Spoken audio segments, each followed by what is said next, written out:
I'm not just gonna nuke the area if there's a bunch Just of do Do it. it. No, do it. Do it. They can do it. That's a Do lot it, of bro. damage. No balls, do it. And he's going to stomp his foot down at Doctor. That is a 22 to hit. Oh, son. I'm sorry, Lou. Again. I'm sorry, all the ones And you're that is healing. I'm on. 8 bludgeoning damage. And I am unconscious. Ooh.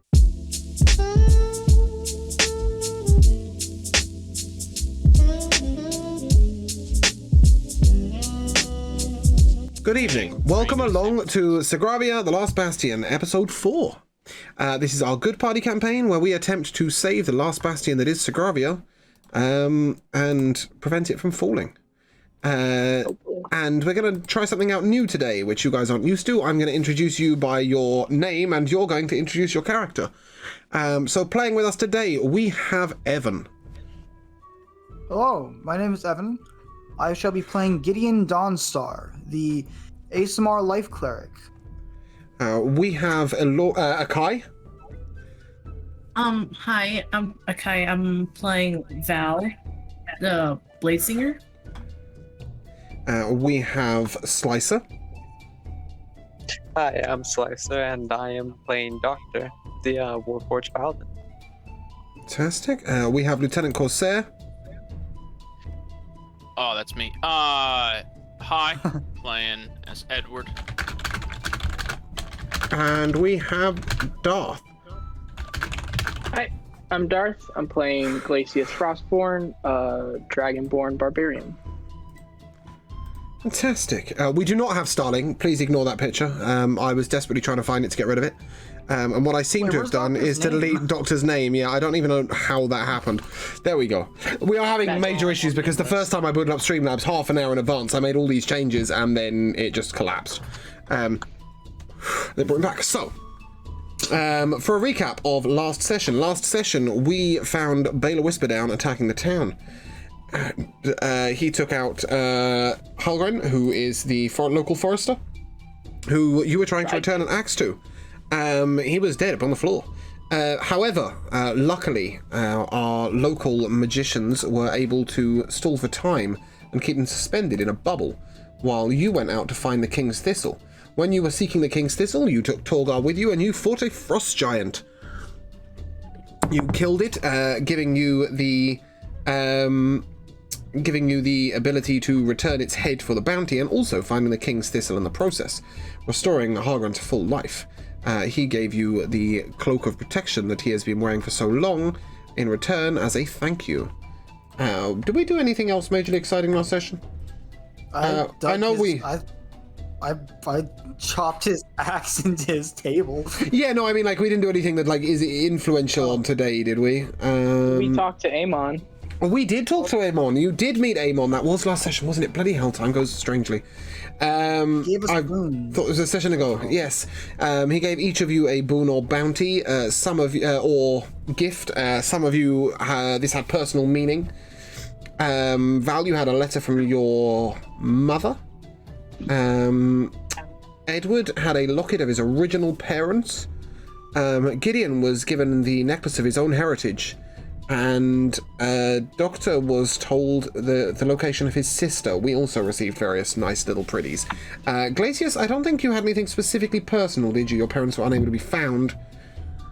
I just got my men back. Your men were returned to you. This is correct. And as we returned to the tavern at the end of the day, we were able to meet your men. So in the tavern were your lovely men. Would you like to introduce the party to them? Yeah, just give me a second. Sorry, I kind of threw that at you from a... Yeah. So, All right, so Yeet. first one up is Scar, Glacius' younger brother. Also a white dragonborn. There is Golem and Earth Genasi, Eric, a human, and Artanis, a black dragonborn. And Golem, Artanis, and Scar are all three of them are barbarians. Eric is a fighter. have I missed somebody out? Oh, Eric, yes, Eric the human. Eric the human. Yeah, we like to leave humans out here. Is his last name Leifson? Sure. So, we took rest in the tavern overnight, and our party leveled up. And the following morning, you had planned to meet up with Torgar to set out to take on Baylor Whisperdown, but more importantly, to grab the Gutbusters of Thraxton to assist you in the matter. These were Torgar's old war companions who had not retired as such, but sort of they'd left the war front, believing that perhaps there were better ways to battle the Shadowborn and from the Shadow Vale, and they decided to sort of take up their own residence in Thraxton, protecting shipments. But they are Torgar's, closest companions, and he hasn't seen them since he resigned from the war, as you were told by Amon, I believe. Yep. And we resume in the morning. You are all up and... What? Torgar. You are all up and downstairs for breakfast and sitting at a table together, eating fine sausages, bacon, egg, etc. Big table. It is a big table. It's over to you guys.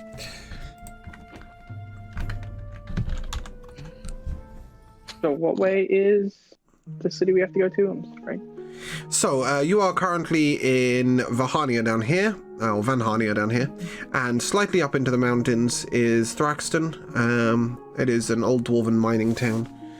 It lies on the borders, but it lies on the lower side of the mountain, and the top of the mountain gives you the full border.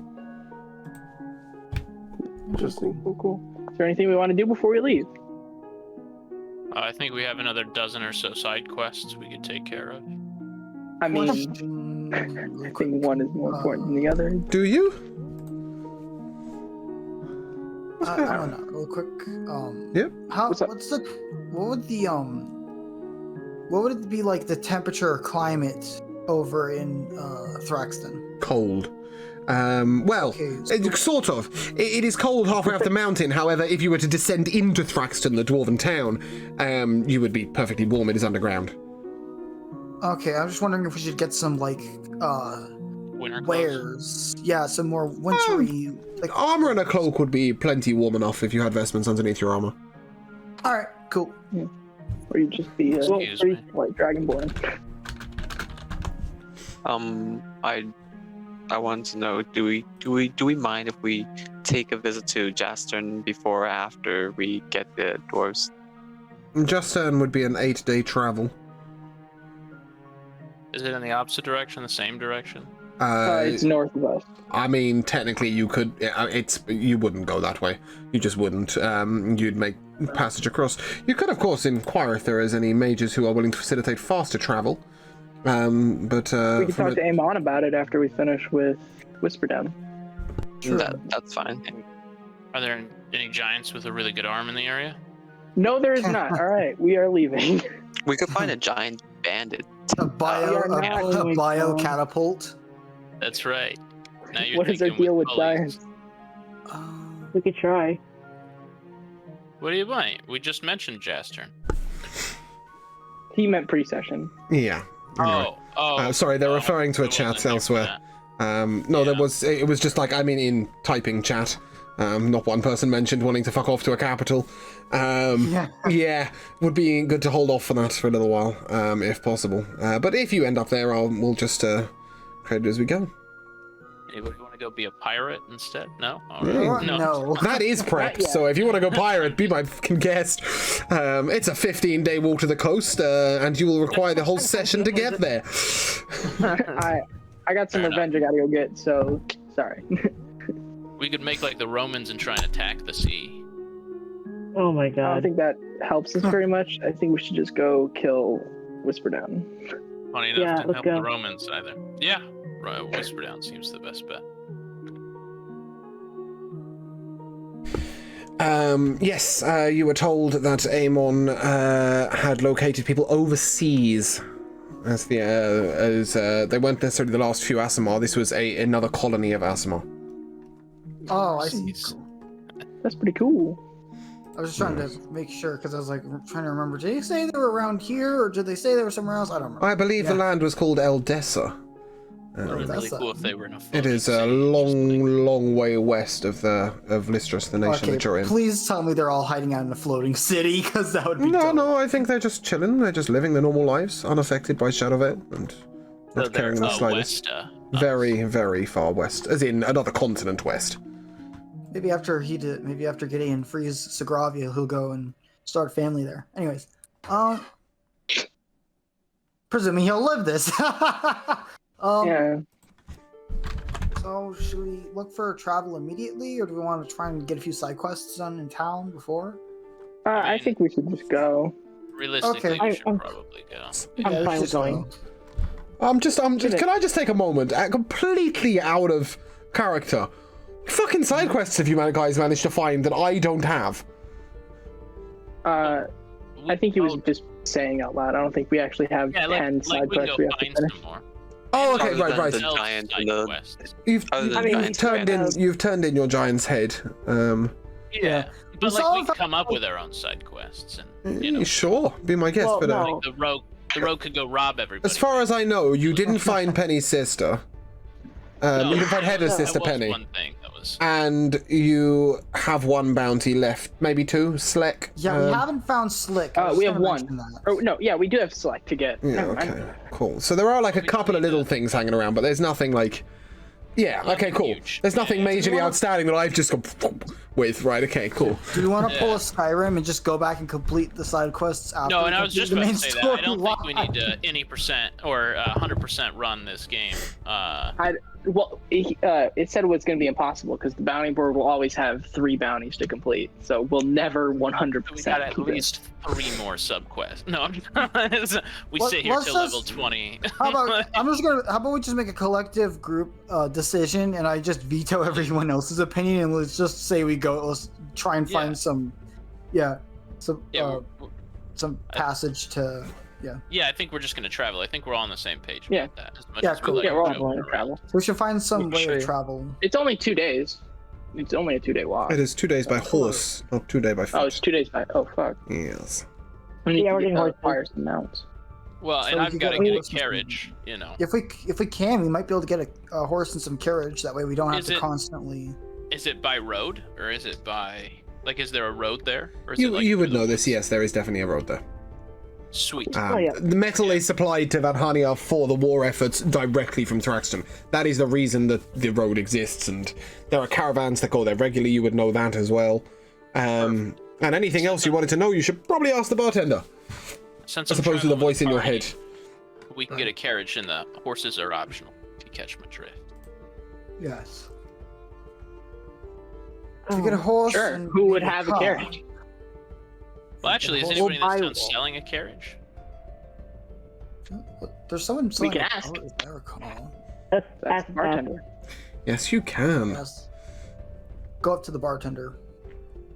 Ah, good I will eve, go. good eve, good morning, good morning. Let's remember what time of day it is.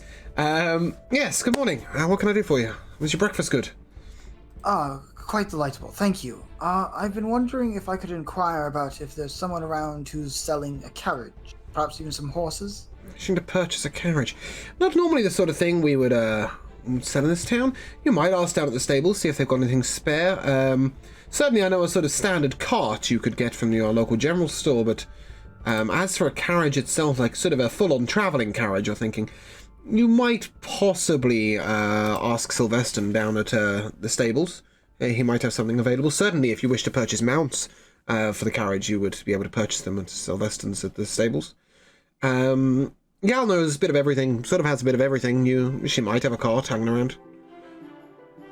Excellent. Thank you very much for the information. And I'm gonna dig around and I'm assuming we have wallets or something to hold the ruples in. Yeah, why I'm not? gonna dig around and Sort pass 5 ruples as thanks for the information. Oh, why, thank you.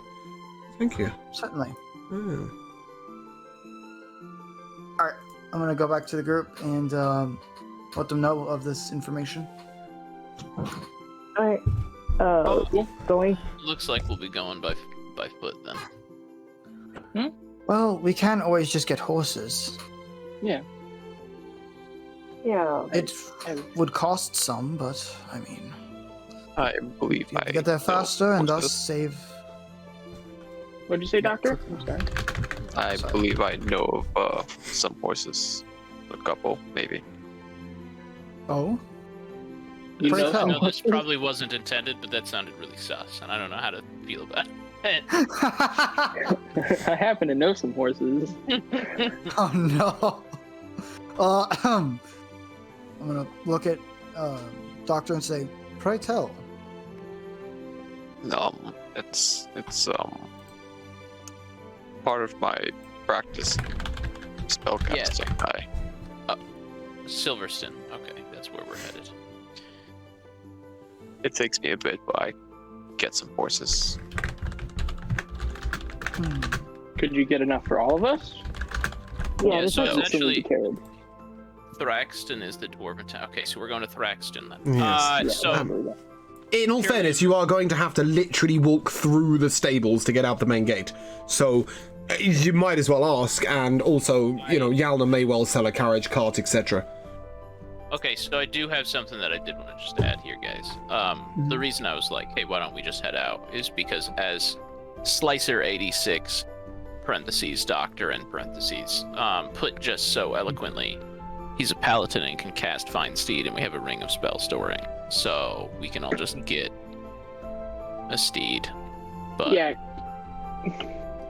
Yeah, that's true. That only doesn't that only last like a day? No, it No, lasts. It Find lasts Steed until is the animal forever. dies.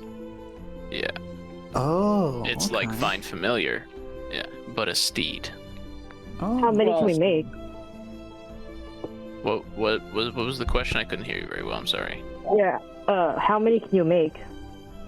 How many Like second level spell one. slots do you have, Slicer? I have two. We can do 2 a day. Well, that's enough for a That was a- carriage today. Yeah, If anything, we could just get a cart and pile everyone Yeah. in. yeah, that's what I'm Can thinking. 2 horses pull a cart with like what? There's 6 of us plus just take 10 people. You'd probably require 2 horses. No, there's only 4 others, I believe. Unless you're planning on taking someone else. Who else are you planning on taking? Oh wait, sorry, no, 9 people. Just 5 of us plus 4. Oh, of right, the I see. 9 mercenaries. overall. Yes, you'd require 2 horses. I thought you Oh, meant and plus Torgar. 9 people. That's 10. Yeah, there's 10 of you. There's 10 yeah. of you. Two horses yeah. will be able to pull this, but they will need to be rested. Of course, you could just I take mean, 4 they're- horses, or 6 horses, or even take a horse each. Leave a rest a horse. Oh, you said Buying at rest. least one horse is a I'm good sorry. idea, to be honest. I mean, yeah. Just head on to the stables, find out who's there. What's there? Yeah, alright. On the way to the stables, you will pass Yalna's. You could even do it all in one walk. Suggestion. What if we see the price of the horses and make our decision upon that? What if you do? That's probably a good idea. Because for all we know, Probably they what could we cost should like a do. ruble each. All right, so we're headed to the horses. You're not stopping by stables. Yalna's to find out if there's a carriage or cart as you walk past the front door? Yep. An Yep. excellent plan. I Yalna's didn't hear the question. grumpy old Yalna is sat We're going to behind get the a counter stable. looking bereft. And she looks you in the eye and she says, well, good morning. Good morning. Good morning. Anything in specific you're looking for? I'll let Edward take this one. Carriages and horses. Well, horses you'll need to speak to the stable master. I understand there is a surplus of horses recently as men die and the horses survive. But I have a cart. It's a bit battered and bruised. I'll give it to you for 5 ruples. It'll carry about 4 of you on the back of it. But if you're looking for a carriage, perhaps you might speak to the quartermaster. I know that he came in a wonderful carriage which he no longer has the use for. You would know the quartermaster. His name, I believe, is Anvar. He is sort of he's now not the quartermaster, he's now the captain of the guard, but he came as the quartermaster in his fine carriage. Okay. Cool. We could talk to him, and if he's not willing, we could always spend the rubles and buy one. We could split up real quick. And Luck have it, I believe Anvar was down at the stables recently. He's trying to get his warhorse looked after. Had a problem with his foot. He came in here for the ointment. So Perfect. you may well even bump into him up there. But as I said, if you need it, 5 ruples for the cart, but I'm sorry, it is truly battered. We'll think about As it. long as the wheels aren't We'll falling think off, about it will do. If Anvar isn't, it's a bit stubborn. We shall say. the stables then. As you head into the stables, you can see a gigantic horse. I mean, it its hips are up to your forehead. If you're a standard-sized human, it is massive and it is fully armored. And Anvar is looking next to it, just panicked as the horse's foot is being attended to. Standing, attending to it is what appears to be sort of a boy of no more than 15 or 16. But you hear him barking a few commands and pointing around to people, and he definitely seems to be in charge. Interesting. Oh, gotta start eventually. Yep. Gotta start while you're in. I'm gonna walk Anvar. up- Oh, Yes, good day. Sorry. Good day. What can I do for you? I'm sorry, I'm very distracted right now. Anything specific? Yeah, we were told that you had a carriage that you had no longer a need for. Yes, I mean, it's just gathering dust. Are you looking to hire it or keep it permanently? I'm happy to buy it off your hands. I could probably use it for my company, but It's a truly luxurious carriage. You'd be looking at. I couldn't part with it less than 500 rupees. But if you're only looking to use it for less than a couple of weeks, I won't be needing it anytime soon. You're more than welcome to take it for now, and as long as you bring it We'll back. buy it. I'll buy it. I'm fine with Okay. it. Or if Yeah, that's someone wants sweet. to split it. That would That's what I was actually hoping be you'd say. quite relaxing. 500, One not step closer to 5,000. putting. 500, yes. It would truly That's be fine. it would truly be a weight off my hands, in all honesty. We're halfway to we're 1/3 of the way to having the ballista mounted carriage. Oh no. Eventually. All right. He says Yeah, actually right. it's in the stables right now. If you ask Sylveston, he can send one of his boys to show you it, just so you can check it Perfect. and make sure it's something you want. I mean, as I said, it is primarily for luxury, not for war travel. But hence the reason I no longer have any need for it. I'm Yes. I'm fine with long taking as it. I we hand cover him the it. 5,000, 500, not 500. 1,000. You can try and hand Yeah, in 5,000 rupees, but I think you might I don't find even yourself have out that. of pocket, son. Yeah. Without even checking it. Well, very well, very well. I mean, it's yours. Have it. In that case, you're more than welcome to take my initials off the side. I believe Yalna does an engraving service for only 10 rupees. We got to go Should somewhere, we- but I'll definitely look into that. What should we engrave as Good luck to you. Well, the Here's point the is name you of the can card. decide this over time. Yeah. Okay. Edward and the boys. So No. No, I bought it. Let's anyone's name it naming the it, Wings of please. Freedom. Sylvester, the young-looking boy, turns up towards you and says, in a very deep and sort of masculine voice, turns around and says, "Well, will you be looking for horses to pull the carriage? I'm desperate to find owners for course. some of these horses. Yeah, good stuff. I have your standard riding horses at 75 rupees each. We have a surplus, a true surplus. I could spare 10. We also have some war horses from the war front. Unfortunately, they've returned riderless. They would normally be 400 rupees each, but I'm willing, especially if you're buying en masse, to drop them to 200 each. Or perhaps if you're purchasing, we can say 6 for 1,000. It is up to you. Is that the 6 war horses? 6 or war 6 horses for standard? 1,000, or 6 standard horses for 500? What would be better? 400, sorry, 400. War horses make it so that you can carry more. and They can probably a also little bit kick more. shit in combat. That would be handy. We Because could split the money to buy it. You are Oh, also yeah, aware, of course, that our war horses are not only come with small amounts of armor, but they are also fully trained for combat, and they are some of the swiftest mounts around. They have armor. It's a good idea. Given that 4,000? It's 1,000 for Horse 6. armor costs an 1,000 extra for 6. $299, or No? No, it doesn't cost anything extra. No, they come armored. They've returned armored, so he has nothing to do with the armor either. brilliant reference. do we need 6? That's the big question. Well, all Look, of us think about 5. Yeah, all of us, look, we can just take them and just ride them to battle at one point. I don't know. Yeah, That's- we Or run all need away. 5, and then an extra one. I can use mine, and the extra one we can have to pull the carriage. All right, and how about we do this? If we all get a horse, we all get to name them. Yeah, okay. I'd assume. Alright, so 200 each person. Well, hasn't Gideon just purchased your carriage?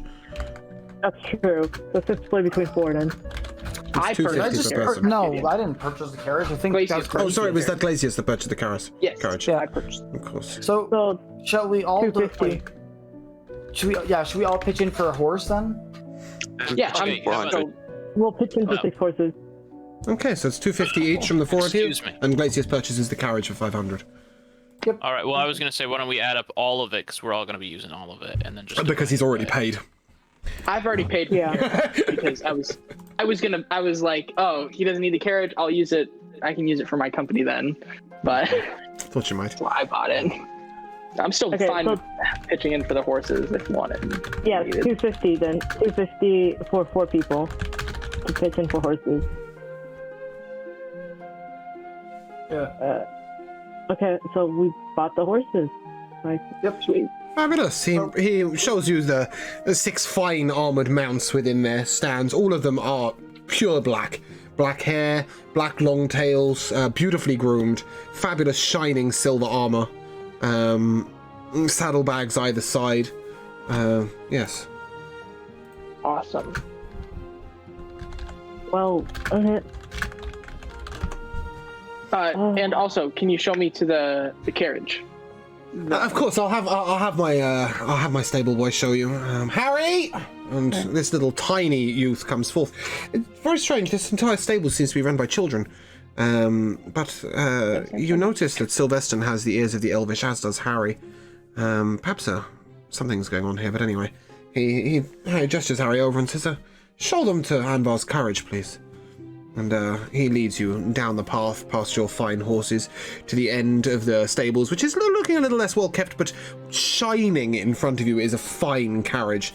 This carriage looks like it could hold between 5 and 6 people at most. It has 2 velvet plush covered seats on either side, bench seats either side, and then one up the top where you could sit to drive the carriage, of course. So you could have 2 up the top and maybe 2 and 2, or perhaps if you could probably get 8 halflings in there if you pushed hard. Suggestion. Here's a suggestion. Yeah. When we ride there, we all get our pick of seats, but when we come back, we put the Gutbusters in the carriage. I don't think you'll find the Gutbusters willing to get in a fine carriage, but be my guest to try. I was just gonna put. I just assumed you guys were gonna ride your horses. I was gonna put Torgar and my men into the carriage. He turns to you and he says, I would suggest 2 horses to drive the carriage. That would be my suggestion. And also, don't leave these war horses pulling a carriage for too long. You'll need to ride them occasionally. They can lose their training. We'll throw in pack harness, etc.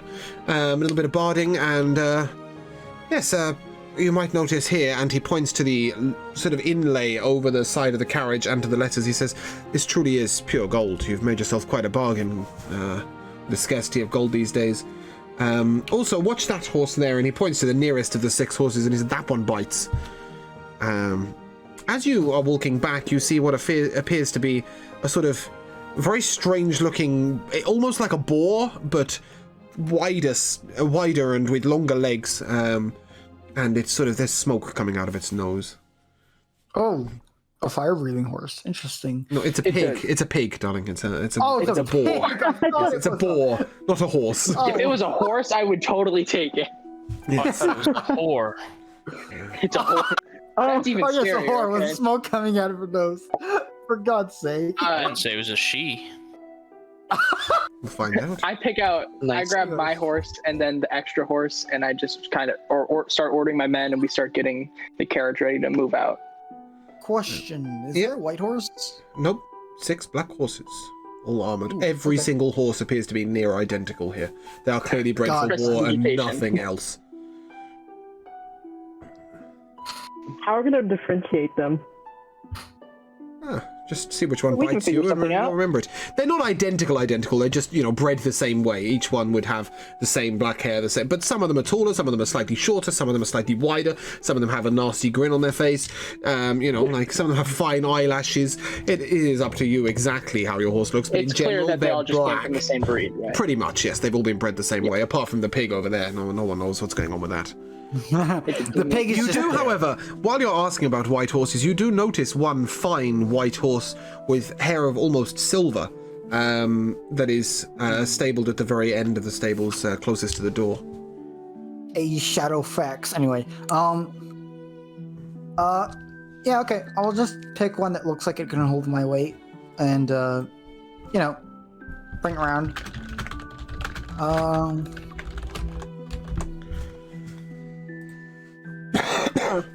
How many people do we have in chat currently? I can't quite make it out. In chat? Yeah. I don't know. I don't see it. But anyway. Yeah. So there's you 6 people watching, now have your horses each. Okay. Just a, And if everyone doesn't mind, I'll use the other one for pulling the carriage. Yeah. I'll name my horse Castian. you will have to take note of your own horses and names and let me know exactly later on at some point. I am not going to remember them off the top of my head. Yeah, that's fine. Okay. Okay, so I guess we head out. Get a little time to prepare, but get everything in. But yeah, I'm assuming we're just leaving, heading out. Yeah. You're just going to leave Torgar in the bar? Oh, I thought. No. Oh, yeah. All right, I'm gonna go grab Torgar then. Okay. Okay. How does this grabbing Torgar go? He is currently sat in the bar, and as usual, propping it up. I'm gonna go up to Torgar. I'm gonna be like, Torgar, a while ago you asked me and my friends about hunting down Baylor Whisperdown. Finally got yourself some bravery and some courage, have you? Or did him coming to town give you a bit of a hint? A little bit, but I also have recently been given the location of his hideout. Yes, And you were as given I it know- by Torgar. He's well aware of I this. thought no, I got it. I got it from the guy in the bar. That's where I got it from, anyway. No, it's Torgar. He's just like too drunk to He remember. was, so he's yeah, like, he turns around and he says, yes, they're camping just outside of Thraxton, I believe. A little short walk out. Better Whisperdown's location is known to many. The problem is that guards have not been able to keep them there once they attack. Thought it was a secret. Okay, but my friends and I, along with some of my men, are gonna go hunt him down. And I'd love to come along. We riding? great. Yes. Oh, If you have- fantastic! Sheila hasn't had a run for a long time. Is that the pig? That breathes fire? You've seen my pig, have you? Yeah, she's a war pig, Glorious born and mouth. bred down in there, up in Zerenia by the elves. She's fabulous. She can keep up with any horse, and she has a few tricks of her own, if you know what I mean. Definitely do. We'll probably be going a little bit slow. We do have a lot of people, and A lot of we people, do you care- say? Not just the 5 of you, as usual. If you saw the 4 men that came in here a little while ago. Ah, yes, those the were- mercenaries, right? Yes, they are my Okay. mercenaries that Oh. had been kidnapped by Baylor Whisperdown. So this is going for a little bit of revenge and teaching him not to fuck with my men when I'm not around. And I know that you wanted to come along, so As you're talking, who should come over but young Starling? She comes over and she says, "You weren't thinking of leaving town without me, were you?" Oh no. oh, I'm sorry. I I hear you're going after Baylor Whisperdown. I'd love to come with you. No, following Aemon is Perfect. fun, but this is a lot more fun. Perfect. We could always use more people. Fabulous. I'll go get I'll go get my mount ready. All right. Everyone is at the stables currently, so I'm gonna go over there and check on everything. Just meet us there when you're ready to leave. Torgar's coming with you. Starling has already left ahead of you to go and prepare her Oh, mount. shit. As you walk out the You're door, welcome. make a dexterity saving throw for me, please. Oh, Twitch Jagger. No. 19. So I have a 19. 23. Okay. 23. Right. The front of the tavern has a long piece of sort of board over the top, and as you've left, it is collapsed behind you. The front of the tavern has genuinely just fallen off. Bruh. Perhaps you might want to see what's going on there. I kind of turn. I don't remember what the barkeep's name is, but I ask. Oh, you're going back in, are you? Well, I assumed. That, Sorry, no, this was hanging over the front of the door. Okay. Yeah. Then I look at it and try to investigate why it almost fell on my head. You hear, and as you look up onto the top of the tavern, there is what appears to be a young dragon, perhaps a drake, a wormling, a wyvern, with the whitest of manes, who raises his head and screams towards the sky, and a cold breath comes forward. And one of the guards overwards shoots an arrow at it, and it takes flight, leaving the tavern truly disheveled. At the same time, who should chuck a dagger at you but a young halfling from across the road? How rude! 2 piercing damage. Right. But no, sorry, Heather, I didn't even see you'd managed to... I saw you'd managed to make it work, but I'd forgotten to actually enact it. But yes, you have now seen a wyvern taking flight and headed towards the mountains. I turned to Torgar and I'm like, we might be seeing him later. Oh, we're headed up to Thraxton. We're headed to the mountains. You never know. They have a fair amount of wyverns here. Never seen one attack before. Well, certainly not in the main city. That's very unusual. Strange. Well, shall we? And I gesture and yeah. Let's continue on to the stables. Okay. He follows you onwards, and as he arrives in the stables, he rushes to the war pig and he starts stroking the side of her face gently and sort of, and he's cuddling her and saying, "Oh, Sheila." It's his wife. Perhaps. Yeah. He slaps her on the side of the rump and says, "We're going for a run today, love." And the war pig seems rather excited. I informed the party of the wyvern at the tavern. Starling turns to you. Troubling. That's the second one in 24 hours. Or perhaps the same one. It was circling down at the warfront. It's very unusual. Maybe it likes you. Maybe it's your mother, Glacius. Could be. Don't know who they are. Don't really care. And then my apologies. It's fine. I know who my father is, at least. I don't quite remember my mother, but it's fine. Me and my younger brother and I gesture towards Scar, currently working on the I tried to make your mom joke and it just backfires. Yeah, no, now it's part of my backstory. Thanks. Well, your mom's a wyvern that keeps... All right. Sure, why not? Anything can happen. All right, so yeah. Are we all set? I think so. All right. Okay, let's ride forth. Let's On go. Castian. Sorry? My horse. Oh, okay.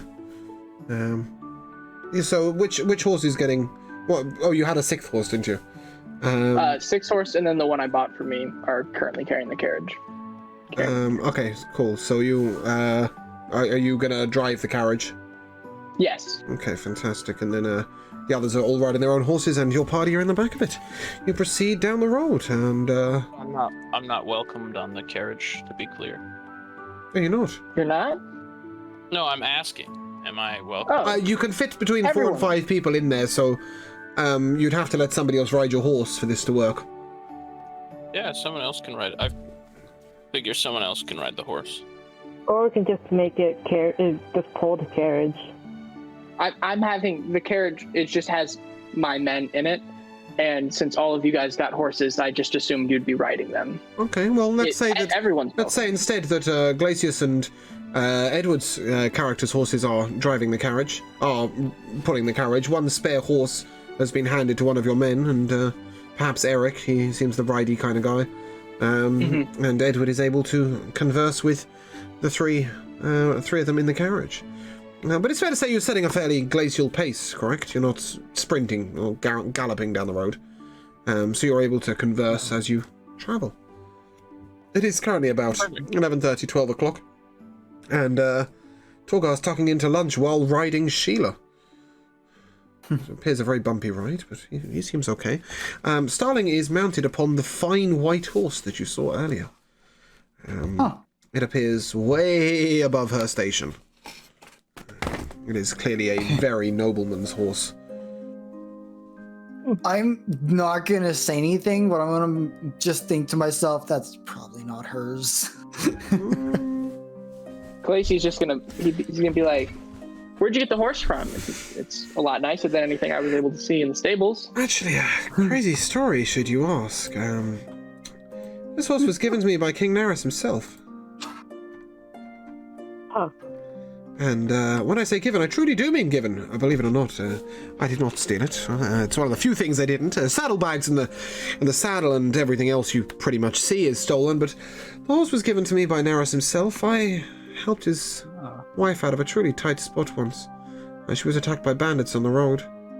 I noticed her nobleness, despite not realizing it was the queen herself, and I managed to get her out, and I was given my pick of the horse from the stables. And this is Marble. Mighty Was this steed before the sisterhood? I was on duty, and then she sort of gives you a nod. Did you give her the 6th bracelet? Or did you keep it for yourselves? I think didn't want we it. would have given her it for now anyway. Okay, so she sort of winks at you, and then into your mind you hear, "Don't talk about the sisterhood in front of Torgar." I message back. Gotcha. Yeah, that's okay. Right. I thought you'd message think back. she Didn't likes you them. just talk about the? Edward, I think you should keep up this trend of keeping your jokes to the chat. I love it. What? As opposed to out loud, just keeping them in the text chat. That's brilliant. I just get the odd giggle as we carry on. So as you proceed down the road, it's sort of, you pass lunchtime, you're headed down what is effectively a very well-kept road. This is not a stone road, there's a stone road you would find only between Justern and Carthan. But it is sort of lightly paved, if you like, so that, it's kept well enough. There are walls to either side, small walls to either side, and there are, cart tracks. Your cart is sort of incapable of going in the wrong direction in any way. And you're passing sort of foresty land to your right, leading towards the mountains, and farms to your left, various farmyards and farm areas. Starling turns to you sort of after an hour or two. Says, "I'm just going to ride on down to one of these houses and just check in with somebody." And off she gallops. You assume she'll catch up with you later. Okay. And the party's left Kind to of look at the converse party, at just peace. shrug my shoulders like, guess that's Starling. I've just learned to expect it. Yeah. I believe she likes to catch up with a lot of people. She definitely has her contacts. Indeed. I feel like Starling and Val are gonna get really close. I don't know why. It just kind of gives off that vibe. Starling would That's certainly enjoy hilarious. that. Oh no, I didn't mean like that kind of close. I meant like as friends. Yeah. Too late now. No, Starling would enjoy that, being friends. No, I'm not sure Starling would enjoy the former. But anyway, that's definitely not her style. But, Edward, you were riding with the 3... is that the 3 barbarians, is that correct? Yes. If Eric I is wrote not them ready. as boys TM. Okay. I like how, being that they're barbarians, they can move faster than any of us, assuming that they're our level. Yeah, they're like, yeah, Perhaps. I'm gonna chill in the carriage. Yeah. Perhaps they're not the most horse-ridey of people, being dragonborns and earth genasies. I was gonna say, yeah, I was saying more like running. What about that They human? move so fast. He's riding a horse right now. He's not in the carriage. That's Oh, the- I see. That's why I put the human on the carriage. Do you remember I what didn't the have the human's money to name get is? everyone a horse. Eric Leafson, as I recall. Eric, the human. Eric Leafston. I just said that because it sounded like something from the Vikings. Well, it is now. That is his name. I didn't come up with a last name, but that works perfect. Fabulous. Doctor, make an animal handling check for me, please. Oh, I was saying hello to the boys. You will do this. Just, I appear to have Just gotten handling that them one. is about as difficult thought you as might. handling a wild beast. yeah, Doctor, you are accustomed to riding horses or not? In your current life, yes. Perhaps, Say robot. this is... The horse seems a little uncomfortable underneath you. Perhaps you should name the bastard, because he's just bitten you. Oh, he took the biting one? Yeah, well, regardless, it doesn't seem to have penetrated your armor in any way, but it's clearly a ill-tempered beast. He is made of metal. And That's adorable. Horse? Torgar laughs and says, "Oh, one of Anvar's men had a biting bastard. He called it the bastard. That could well be the same horse. He returned recently riderless, and, well, it's fair to say that Damien was lost at the battlefront. It seems you might have inherited the bastard, but call it as you wish." Oh no, we're not naming the horse Roach. Oh, no. I didn't say, Are we? I didn't say roach. I was just saying you name it the same thing, and then every time it dies and you get a new horse, you keep naming it the same thing. So we turn to Edward, and you are meeting your 3 barbarian friends in the carriage. Hi, friends. Oh, good to meet you. You're riding along with Glacius now, are you? Joined up with the company? Yeah, we've been traveling together. Having a good time. You haven't joined the mercenary company. You're merely riding as companions. Yeah, we're all just companions. Yeah, Nice to know. Boss is a good guy. You know, smoother riding here. So. Boss is a good guy. Yeah, he seems like it. Seems like an all right chap. Left us behind though. We were coming down here when we were captured by the bandits that I believe we're now going to slay. Terrifying prospect. They had a wizard of some repute and many men. You're a wizard? Yeah. Wizard scholar. Aren't all wizards scholars? I'd hope so, but you'd be surprised. Should be. Never one for the learning myself. Name's Scar, by the way. Nice to meet you, Scar. That Is there a there's specific one you're named after, or just the general concept? no idea. Haven't seen my parents since birth. Seems to be the way with the Dragonborn. We're sort of left as a more tribal unit. We tend to be looked after by the tribe as opposed to specific parentage. That there's Artanius. He can be a grumpy sort. He points over at a Dragonborn, a black Dragonborn, who's sleeping. Already fast asleep on the carriage. And that there's Golem. Golem doesn't talk much, but he's a hell of a hand in battle, if you know what I mean. Yeah. Golem looks over and you just Yeah. sort of nods. Oh, Gollum. Yes. No, not Gollum. We are going to make the disparity right now. This is Golem, like the Pokemon, not Gollum, like the small dude who ran off with the ring, okay? No, we have Gollum. No, I refuse. So yeah, that is, that's us. What's your story? This is Scar asking Edward, what's your story? Edward? Is there, buddy? Oh, one of those, is it? Just falls asleep randomly in the middle of town. Alright, well, very well. At this point, we're sort of nearing 2:30, 3 o'clock in the afternoon. Starling has rejoined the group.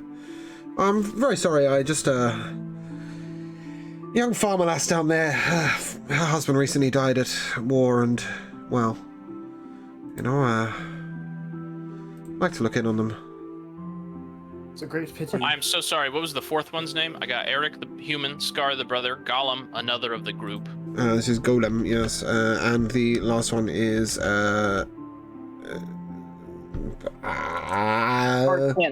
Artanis, yes. Seems like a good enough name to me. Artanius, He's Black named after the Dragonborn. noise he makes. Yeah, he's named after the sound he makes when he's angry. Yeah, He's a big snore. sorry, Scar asked you, what's your story, Edward? Well, you know, there's not really much more for me to learn just sitting around at the academy, so Oh, I out and thought about. you'd test your hand in action, did you? Yeah, I've passed the test so far, but Where are you from, fella? where am I from? Is that what he said? Yep.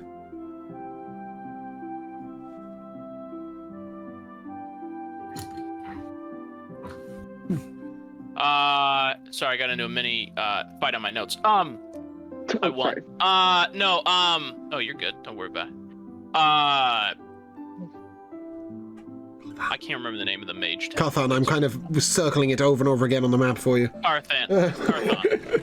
I can't. Yeah, I couldn't see your pointer. Oh, okay, very good. Yeah, maybe you can't actually hear. Ah, A lot of wizardly Yeah. types up there. A lot of competition in the Mage's Arcane, no?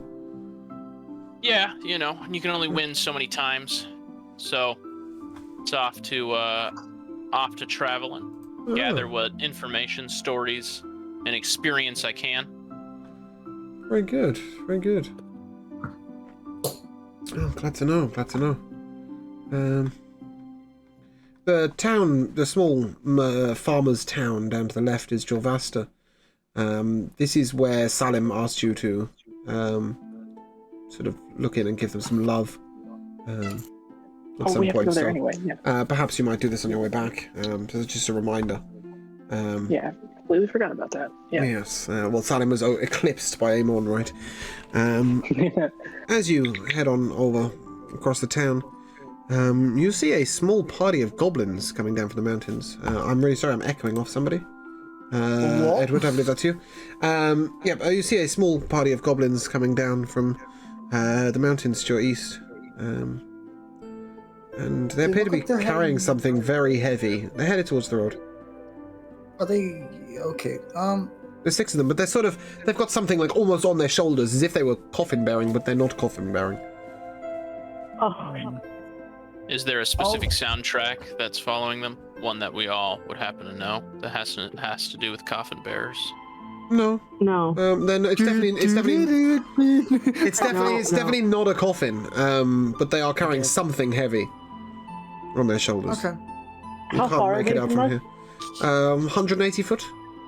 Are they just like on the road? No, they're headed They're down heading towards to the the road from the mountains. Oh, well, I mean, it's public property, right? So. Can I look to see Bother what they're me. carrying? From 180 foot? How good are your eyes? The best. That is true. I am I'd an rate, ace him, of I'd rate him a 20 out of 20, in fact. Okay, make a perception check for me. Hey, 1 second. I'll tell you this, I don't have glasses. So. While he's doing a check, what's wrong with glasses? Anyway, can I just note, like, Polaris hanging out above? She doesn't have to see this. Oh. It's not really relevant. I just wanted to say that earlier, and I didn't get a chance. She was Or right. if not right above, because she can be kind of a lazy one sometimes, just sitting on the carriage. It's fine. Okay, you could make out, Gideon, that perhaps it's a humanoid form of some sort, but large. But that's about all you can tell. Okay, I don't care what they're doing as long as they don't try and rob us. So Okay. Do I any will of be them cautious, notice us? however, and like kind of Not half yet. draw my mace. Sorry? Excuse me. I will, however, be prepared and like half draw my mace. Okay. Yeah, I knock on the carriage, kind of saying, like, letting everyone know, hey, there's might be something ahead. I'd say who's there. Shut up. Torgar is going to turn to you guys and say, I'm going to ride up ahead and find out what's going on with him. And he rides on sort of slightly off the beaten track and heads over towards the goblins. And I'll gallop. I'll go after him. okay, Yeah, I'll send Eric. I'll tell Eric to go with them. okay. I'm Does Eric following. or Gideon speak Goblin? I do not speak Nope. Goblin. No. Okay. Or the question this is, do the doctor. goblins speak common? Well, Torgar appears to be arguing with them furiously in Goblin. At this point, they've put the body down. Hey, Gideon, you've gone up close? Yep. Okay.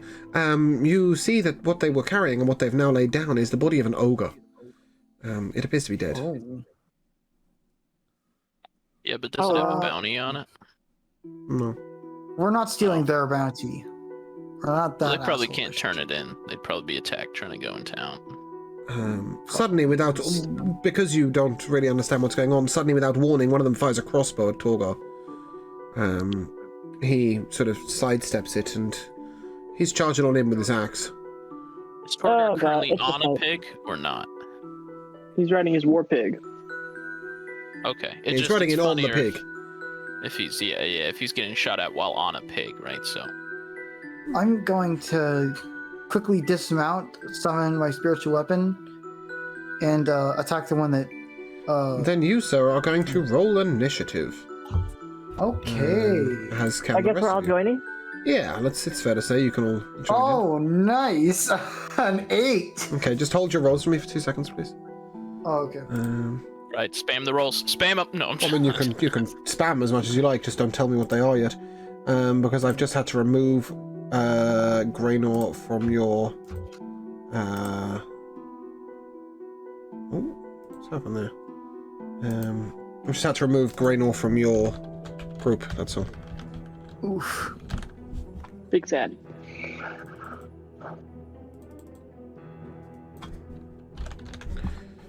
Sorry, this appears to be going very strangely. Okay, sorry. Let's have your initiatives, please, starting with Val. 16. 16. Yeah. Glacius. 23. Edward. I wasn't gonna be in the car. I'm just in a carriage. Give me your initiative anyway, just in case. Okay, let me Gideon. figure out how to roll real quick. 18. Sorry, not 18. 8. Sorry. 8 and Doctor. Doctor. Doctor. Doctor, someone call the doctor. Okay. Well, My singing wasn't that bad.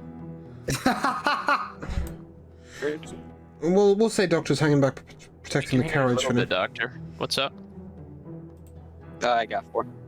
You got a 4. Oh, there you go. You're back. I got a 5. So Okay, a 5 for Edward and a 4 for Doctor. hey, I got last. No. Glacius, you are 25 foot away on your horse, and you see that these goblins are attacking Torgo. I'm just gonna pull out a 2 javelin, and I'm just gonna throw one, and then throw the other afterwards. You can throw 2 javelins in one turn? That's disgusting. Go on then. As you do. I have 2 attacks per. I have 2 attacks per action, so I'm Okay. using. That's going in the quote book. We need a quote book. Okay. First one is 12. Nope. And the second one is dirty 20. That is hitting. All right. And it does 8 damage. Oh, Okay. fuck, I forgot to go into a rage. Yeah, fuck it. The goblin attacks once at Torgo, swinging with his scimitar. I just want to mention real quick, when I summon a spiritual weapon, it immediately makes an attack. Then you'll have to do it on your turn. No, like when I summon it, which was before the initiative started. No. When you said I'm going to attack it, I said roll initiative because it won't necessarily be your turn first to react. Oh, Yeah. okay. We let you summon it. It's just you weren't going to be able to get the attack as a bonus. No. Generally, that would be a turn. It is the goblin attacked first, right? Combat begins. Oh, That yeah, is- yeah. Okay, I know that's good. Okay, so he swings once at Torgar, and then he turns towards Gideon and he throws a javelin, and it flies far wide. One of the smaller goblins draws his weapon and again swings at Torgar, but he misses. And he also throws a javelin. And a 14. Let's just check this. Why is this not here? Thank you. Shit, stole my javelin. You kind of gave it to him. No, they're all true. holding small javelins on their back. Oh, okay. I thought they just picked up my javelin. Yeah, well, shit, grab my javelin. I'll kill him now. Okay, he also throws a javelin at Gideon, but also misses. And this leads us to Val. You are also 25 foot away, but on horseback. Okay. Not horseback. So, bonus action blade song. Yep. Action. I'll test out the new dagger. Infinite quiver thing. Mm-hmm. So I'll Pull throw that in. from your infinite quiver, and you throw it. Do you hit? No, it's got No, 9. you don't. You do not hit. Okay. A goblin takes a crossbow from his back, and he fires at Val. That's a 17 to hit? No. No? Okay, it's going slightly wide. Another one of these goblins also takes his crossbow and fires at you. And that does hit, dealing 7 piercing damage to Val. Okay. And that leads us to Gideon, who I believe is attempting to summon a spiritual weapon.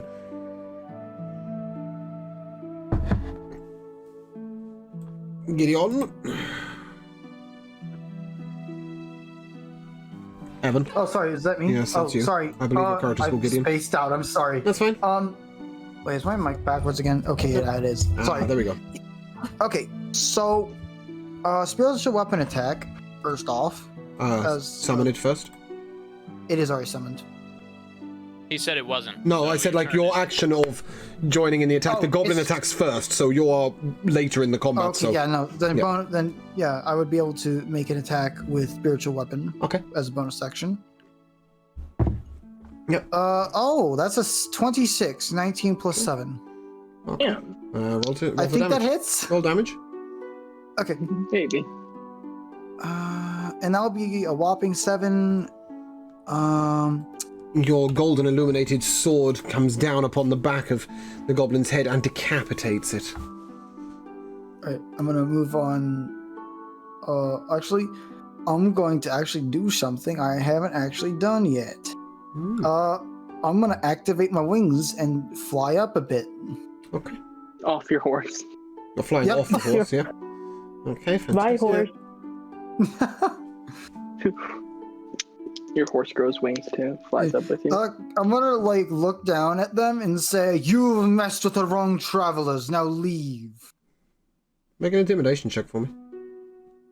I want to mention my voice is like reverberating. It's like the Wizard of Oz, essentially. Okay, make an intimidation check for me, please. Sure thing. It's going with a +0s. This should be interesting. Oh, well, you know, a 5. Hey, better than a 4. Doctor looks slightly disturbed. That is about as the only effect of that one. And yes, does that conclude your turn? Yep. Okay. Because I used my bonus action to summon the weapon and my action to summon the wings. Torgar raises up on his war beast and his pig slams its feet down and a small flame cone comes out in front of him. Burning 2 of the goblins. Damn, I want a magic pig. Yeah, don't we all?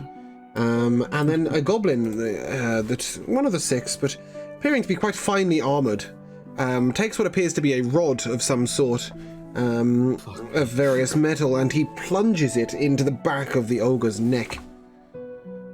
Oh no. The ogre stands tall above you all, and you notice that this ogre is not actually an ogre.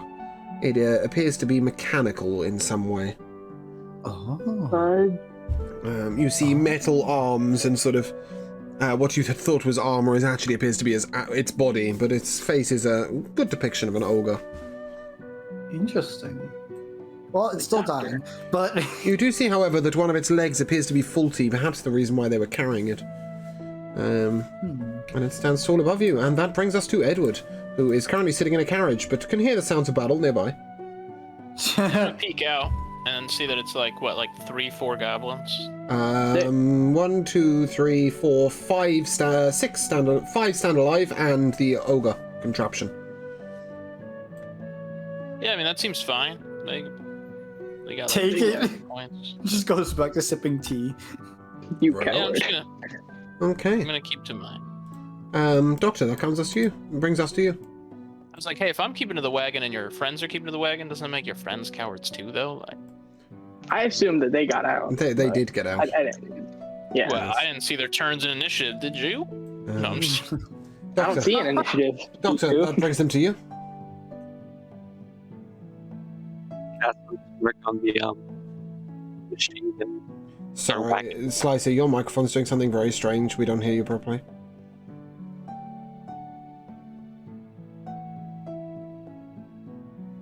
is it different or? Not really, but go for it. What do you do? Let's see if I can decipher it. I'm casting Hunter's Mark on the machine ogre. Casting Hunter's Mark on the mechanical ogre, yeah? Yep, cool. Yep, that's fine. Went up to it and started trying to attack it. Okay, roll to hit for me, please.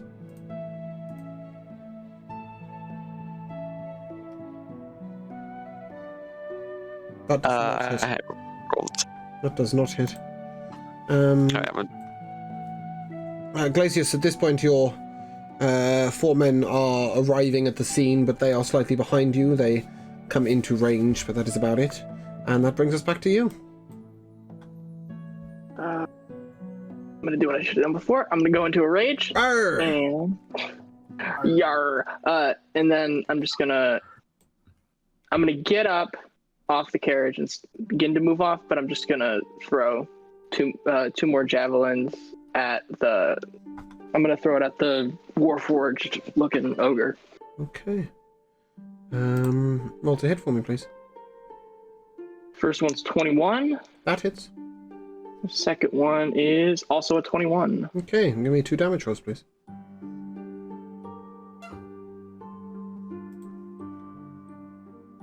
Uh, 20 damage in total. Okay. It appears to be minorly wounded. Shit. Yeah, that's my turn. Okay. The goblin that originally threw a javelin now turns towards Gideon. Gideon, you're flying right now? Yep. Yeah, he throws a javelin at you. Billowing. Okay. That deals 4 damage. 6 damage, did it sorry, 6 actually hit damage. me? Yeah, it did. It beat a 21? It did. Dang. 19 plus 4 is 23. That is true. Um, You said 6 That's how damage? math works. I did, yes. And if you are concentrating on your flight, I don't know if it works like that. Does it work? Do you have to concentrate on your flight? Let me check. Yeah, work that out and then take a constitution roll if you have to. You don't? Okay, there you go. Nice and easy. The small goblin steps up towards Torgar, and it makes an attack. That is not allowed, Darth. Okay. Yes, whatever. that will be a nothing. And the next goblin pulls out its crossbow and it fires at Val. But it looks to me like it's hit a tree somewhere 20 miles west. And the ogre Dang, that's a strong stands above throw. you and it claws down at Val with one of its fists. That's 5 to hit. It claws down with its other fist. That is a 14 to hit. And it stamps its foot. That is a 22 to hit. I'm assuming that one does hit. Yeah. Okay. That is 8 bludgeoning damage. Alright. Okay. Uh-oh. Good. And Val, that brings us to you. I assume the ogre's next to me then? The ogre is very much standing over you. Yes, you also have a goblin to your left. Alright, I'll reach over and cast Inflict Wound on the ogre. Okay. What's damage? Does that work on mechanic? We'll find out. 16. What's the damage type, please? The damage type? Necrotic, right? Yeah, necrotic. Yeah, okay, that's fine. That does. Okay. But you said a 16 to hit, right? Yeah. That does not hit. Alright, sorry. Ignore that roll then. Okay. I could have sworn Inflict Wounds doesn't work on undead and constructs, right? That's okay. Okay. We don't know if it's a construct. Then- You don't know if it's a That's construct. You just know that it looks robotic of some sort. It appears to be unaffected because of your hit roll, though. Alright, so I'll just move out of its range. Are you disengaging or are you just moving? Yeah. Which? Can I disengage? I don't know. Are you a rogue? Isn't No, I'm not, so I'll just Then- move out of its range. Okay, Yeah. it swings at you. It hits you for... Sorry, what's your armor class? It's 19, right? 21. Oh, it's 21? It does 21. not hit you. However, the goblin to your left also swings at you. And that does hit. Dealing 6 slashing damage. Oh, that's fine. Okay. That leads us to another goblin that takes a swing at Torgal, but misses. And then takes a small javelin from his back and throws it at Gideon. That also misses. And I just then batted aside. the next goblin charges wildly towards Doctor. It can't hit any of us. And that is a... That is not hitting. That is not hitting. No, okay. They can't hit any of you right now. That brings us to Gideon. It's too good. So I'm going to look at the I'm gonna look at the mechanical ogre, raise my hand and fire guiding bolt at it. Okay, what's a hit? Is that writing? Is that a goal? Yeah, it is to hit. That's a Sorry. 17. That does hit. Nice. Okay. So I have advantage on my next hit to it, and it's dealt 14 radiant damage.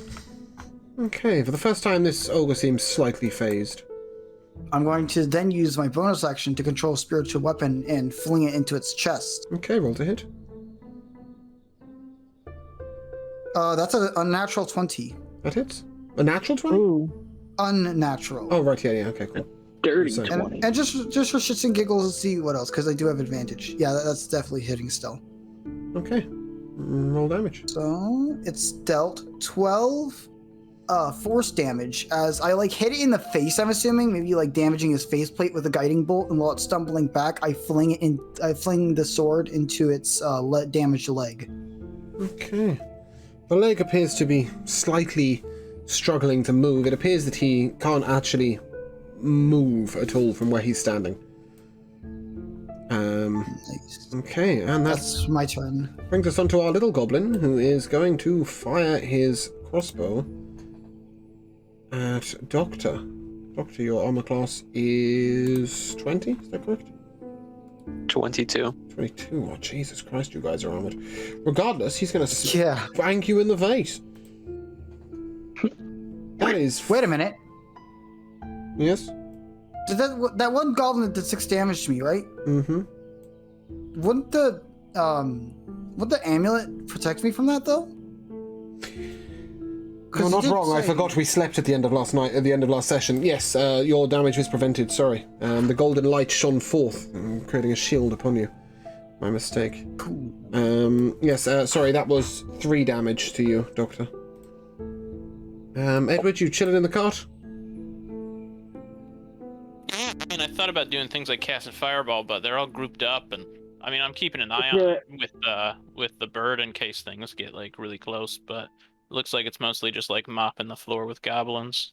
Let's Well, do it it. doesn't We look can like tank it. anybody's even threatened or at any sort of risk. So Okay. That brings us to Doctor.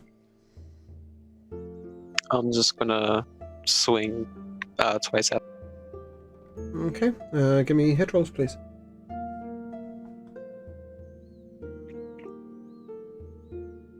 That hits. The second one does Just not. one. The second one does not.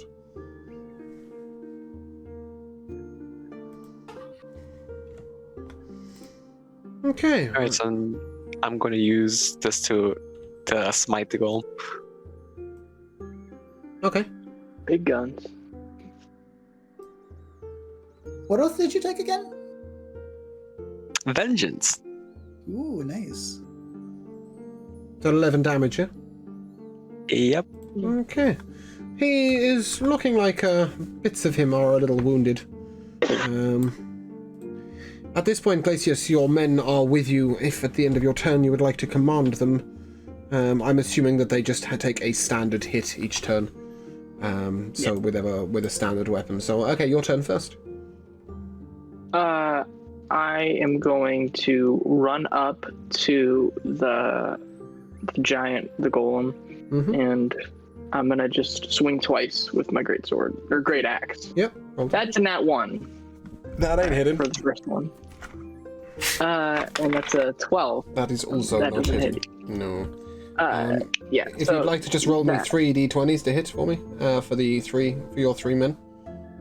Yeah, sure. Right now, Eric is a little bit further away.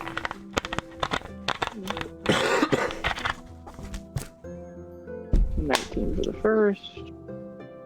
Okay. A 7 for the second, and 4 for the third. Okay, roll me 1d8, please.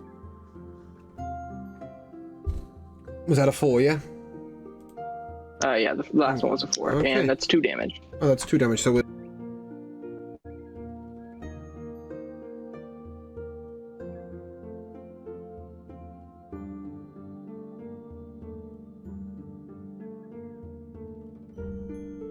Oh, I thought I assumed that I stopped it, but okay. That's true. Yeah.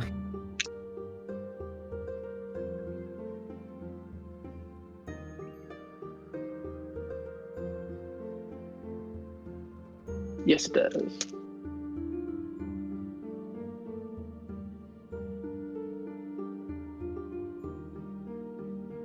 So 11. What would that be? 11 half to. Would that be 5? All right.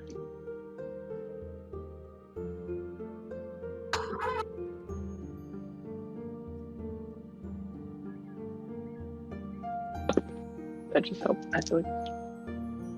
Yeah, let's do Alright.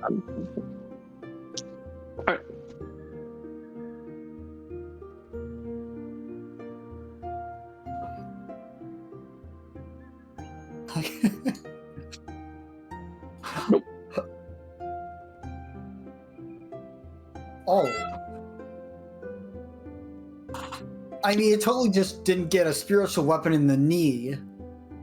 Listen. Oh, yeah, that hits.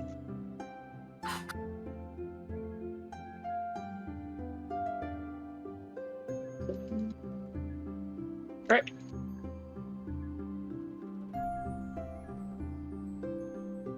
Nope, that doesn't hit. Yep, that hits. Ooh. How much? How are you looking? That would be 10. I'm at 33. I'm fine. Yeah, I'm fine. Okay. I think Faustone needs the most heals at the moment. So I didn't really specify how far it was. So how far am I away from the ogre? On the horse. So that's 40. I assume so. I tried to hit the horse and hit her instead. 60 foot away. Alright, I'll just go 60 foot. That's about everywhere I want to be. I cast magic missile to hit the ogre. It's not a roll. It's not a roll. It's not a hit. Yeah. Relatable. 3. I believe, is that how it works? Sorry, this is the first time I even used magic. You fire 3 and you roll for each one. 3, 2, Why magic missile is the best 8. cantrip, or not cantrip? Bonus action. I cast my shadow blade.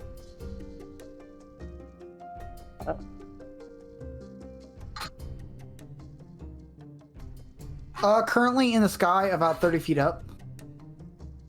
Heads up for the future. Magic missile automatically hits. There's no attack roll for it. It just. Oh. So confused. Yeah, no, that'll hit. Oh, that's a lot. That's a lot of damage. Oh, that ain't good. No. I imagine the first one, like, buries itself in my shoulder, and I just, like, look a little wounded. It fires the second one, I just bat it away. Yep, so that is the end of that, and that is your turn. Sorry, what? It brings us to your turn, Gideon.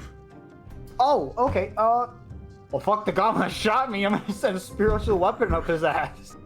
Okay. Figured You need a nat 20 for that. Roll to hit. Yeah, no, I'm not actually sending it up his Yeah, I ass. know. I'm just Roll to hit. Yep. That'll be an 18. That hits. And that will be 9 damage. Okay. The goblin appears pissed off. I'm going to then use, should I use Cure Wounds or Bless? What do you think, guys? Any. Wait, which one has the shorter range? What do you? Bless would probably be the one that's best at helping everybody out. But at the end of the day, it's up to you. Yeah, do that. I don't really feel like dying, so sorry, but you guys can. I feel like you guys are able to wipe this thing on your own without any Bless needed at the moment. Okay. I'm gonna Cure Wounds that's fine. myself. Okay. Why did you? What do you know? I got a natural 1, so 8 damage healed. Okay. Well, the goblin doesn't like you healing itself, so it's going to throw a javelin at you. Okay. No, okay. It goes flying well wide. At this point, Torgar's finally regained control of his beast, and it stopped thrashing with its fire damage, and he leaps off of it, and he makes a battle axe swing at the ogre. Okay. And somehow, impossibly, he misses. That is actually incredible. And that brings us to He's drunk. Edward chilling in the cart. Edward chilling in the cart. Is it just goblins, or has the ogre thing done anything yet? The ogre has has. done quite a lot of damage and appears fairly unfazed by most of the damage coming at it. Alright, well, I should probably get out of the wagon. That would How help. close is everyone to each other? You are 60 foot away from the enemies. No, how close are the enemies to each other? And how close are the allies? Fairly close, Just- but Doctor and Glacius are in melee range, and Gideon is hovering 30 foot above them. Don't mind us. I mean, Do I do mind you guys. I'm not just gonna nuke the area if there's a bunch of Just do Do it. it. No, do it. Do it. They can do it. That's a Do lot it, of bro. damage. No balls, do it.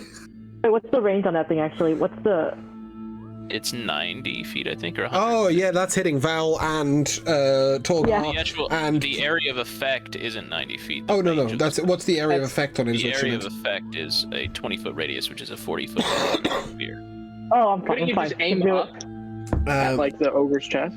So basically Yeah, I at could, but you do have Gideon's allies face. in the air as well, which would be the Don't problem. mind us. Yeah, I'd rather If not I be aim going up, out I of the hit sky. one guy. If I aim down, I hit the other guy. So. Just do it. Do it. Actually, If you how guys close want am me I to do to? it, Actually, I'm not gonna, quick like, question. not do it. How close am I to the ogre? You're 25 foot above its head. It's taller than the others. Okay, so on my turn, if I fly a little higher, he can do that. If I center it on the ogre, it's already not gonna hit. That's fair. That's fair. 'Cause it's a do it then. 20-foot radius. Yeah, Do it so I then. guess I'll just throw off a fireball. So Okay. everybody needs to make a deck save. DC, please. Oh, 16. Okay, that's a 19. 11. That's a 14. Sorry, you said 16 DC? Nope. Yeah, 16. That's a 28. Jesus. Jesus Christ. And that is an 18. And that one is a 3. Okay. So yes, I've got my dex rolls. What's your damage? You will also need to make one, assuming you're firing down, Glacius and Edward, please. Glacius Yeah, and, we already made sorry, it. Glacius and Doctor. Okay, what's Yeah, the we damage? both made it already. 37. Okay, the two small goblins are obliterated. That is fair. The two larger goblins, one of them who fired a crossbow at Gideon and you hit it with a weapon, is dead. The other stands severely wounded. The ogre is kind of okay. He's a bit pissed off, but he's okay. I imagine I'd like put up my shield in protection of the shockwave of the blast. Sure. Because, you know, an explosion is an explosion, no matter the radius. If you're at least 5 feet from it, you're going Okay. to get a little back blast. It is fair to say that, Glacius, your men are burning. But Oh alive. no! But alive. Oh, no. Doctor. Oh no! Doctor, that brings us to you. Unless you just died to a I'm fireball. Oh, I'm fine. I'm okay, Dad. I'm okay. Just says, oh, you're a wizard, I see. Gets nuked. Yeah, Doctor, We coulda had make a it. turn. No, I guess I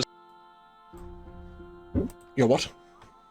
I was gonna say I could have had it done a different type of damage, but I figured fire would Doctor? be the most fitting for fire. I'm attacking the goal. Okay, so swing to hit, please. Sure to do both. That's hitting. Hey, natural 20. Ooh. Does anybody know how to do Ooh. spells inside of They're both hitting. Damage, please. You just click them. Click cast. Yep, that's 11. What do I do for crits again? You just hit. Okay, if you roll it and then just double the damage, please. It's technically 2 rolls, but I'll take 2 damage. I'll take double for now. So it is 18. Oh, okay. So for the first one, that was 11. 20. Oh, okay. Yep. 6 for the other one. Hunter's mark. Okay. And then Hunter's mark damage, Yep. please. 3. And why not? We'll smite with this one too. Okay. Damn, Doctor, going off. Yeah. Mm-hmm. Nice. Okay, finally the ogre actually appears to be bothered. Yeah. After Um, getting a fireball nuking him, Okay. it seems a little bothered. Glacius, I don't like it here. that brings us to you. It's too hot. You Alright, have Glacius. one goblin in front of you, fairly wounded, one goblin that's vaguely okay, and one ogre that is looking hurt. Can I position myself in a way that my breath weapon would hit as many as the ogre? I want to hit the ogre for sure, and then hit as many of the goblins as I can. Yeah, you can hit both of the goblins and the ogre with ease. Alright, then It's fair to say that breath you can weapon. probably peek round Doctor's shoulder so you don't hit him. Oh yeah. I move so that Doctor's out of the way as Okay. well, and then it's just a 15 con save Okay. or half. Now, the damage. goblin ain't happy. The other That's good. goblin is really not happy. And the ogre is taking half damage. Yep. Give me a damage roll. It is 4 damage. Okay. Amazingly, the severely wounded goblin is still standing. Although, not quite sure how. Yes, and the ogre is, well, he doesn't appear to have noticed. At this point, give me your all your 3d20 rolls, please. All right. I'm sorry, what was that? Glacius it's for my 3d20 men. rolls for his men. We got a nat 20, we got an 8, and a 15. Okay, give me 2d8 rolls, please. I got 43. Oh, the Damn. minion. So that's a. My minions they're not Did you minions. just roll a they're 12 on real a d8? It's 2d8. Oh, no, I need two separate d8 rolls, please. Oh, okay. The first hit that was a crit. Yeah. It was. How much for the d8 roll? Well, yeah. All right. 5. Okay, so that's 10 damage. He's hitting the ogre, right? Yeah. Okay. I would say that they have moved on and are helping Okay. me with the ogre. And the second d8 roll, please. 1. Okay, the ogre is unsure if he's been hit. The goblin nearest Glacius swings once to hit. Just a scratch. Jeez, but a scratch. He swings a second time. 22 hit you? Your legs off. Yes, it does. That is 12 damage. All right. Yeah, I could use a heal. Okay, the ogre stamps down at you. Who needs a heal? Fuck. I do. I'm at 8. That is okay. that is a 9 to hit. That is not going to hit. He then claws at Doctor. That is a 22 to hit. Just enough. Yeah. Damn. That is I throw Doctor my braces. Really 18 quick. damage. And then he claws again to hit. And that is nothing. Okay, and that brings us to Val. Val, in front of you have one nearly dead goblin. 60 foot in front of you. One okay goblin and one ogre that appears fairly wounded. Okay, I'll just throw my shadow blade at the okay-looking goblin. Okay. Roll to hit, please. This throw you right. 11. That does not hit. Yeah, it seems so. Yeah, that's all I can do. Fortunately. Yeah. Okay. That brings us to our severely wounded goblin who is going to raise his crossbow and shoot at Gideon in the sky. Alright. That's a 26 to hit. That will definitely hit. Yeah, that will hit. That is 14 piercing damage. People need heals though. Okay, Gideon, your turn. Yeah. question: if I were to fly over to Glacius, would I be provoking an attack of No. opportunity? No, you're in the sky. Okay, then I'm going to flap my wings once and kind of dive bomb towards Yep. Glacius, playing the last minute. Fuck. And I'm going to use Cure Wounds. I'm keeping my sword as I'm going to Cure Wounds Glacius. Mm-hmm. Friend, you are healed for 11 hit points. Okay. Again. And then I'm going to use my bonus action to use my spiritual weapon to pull itself out of the leg of it and attack it again. Okay, roll to hit. Yep. That's a 22 That hits. or 10 damage. Ooh, it appears very wounded. I imagine I stab it right in the near its power center, but it's not looking too good. Torgar turns to the nearly dead goblin and he swings his axe. Does he hit? I mean, he should be unable to miss. Yes, he hits. He misses once, Cuts his head off. misses again. Yeah, I mean, literally, he has to roll exactly a 1 to miss this guy. Damn. So yeah, he hits. What's his modifier? No, he's hitting the tiny little weak goblin that was shooting at you, not the other one. He then swings again at the other goblin. Now this time he needs a bit of a higher number, and he's rolling at 1. Torgar seems to have brought the wrong dice, and that leads us to Torgar, Edward. are you okay? That brings us to Edward. The only thing left alive right now is the ogre. No, you have one very healthy goblin, well, fairly healthy goblin, with a crossbow who keeps shooting Gideon up the arse. No more fireballs, Yeah. please. No more fireballs. I keep hearing Oh. fireball. Oh. No. No, I'm just kidding. Do it! Centered on the You don't have to worry about me again, because Centered on the single healthy goblin, not on the ogre, but on the single healthy goblin. Yeah. Has the goblin been hit at all? Yeah, it's been hit once. It's been hit, yeah. Wait, are you actually? It was hit by a fireball, believe it or not. I can hardly believe it. I didn't know we had anybody that cool in the party. I'm gonna cast Whoa. Toll the Dead on it. Okay. I knew it. That's a wisdom saving throw, right? Yeah, DC 16. You know goblins are known for their wisdom. 5.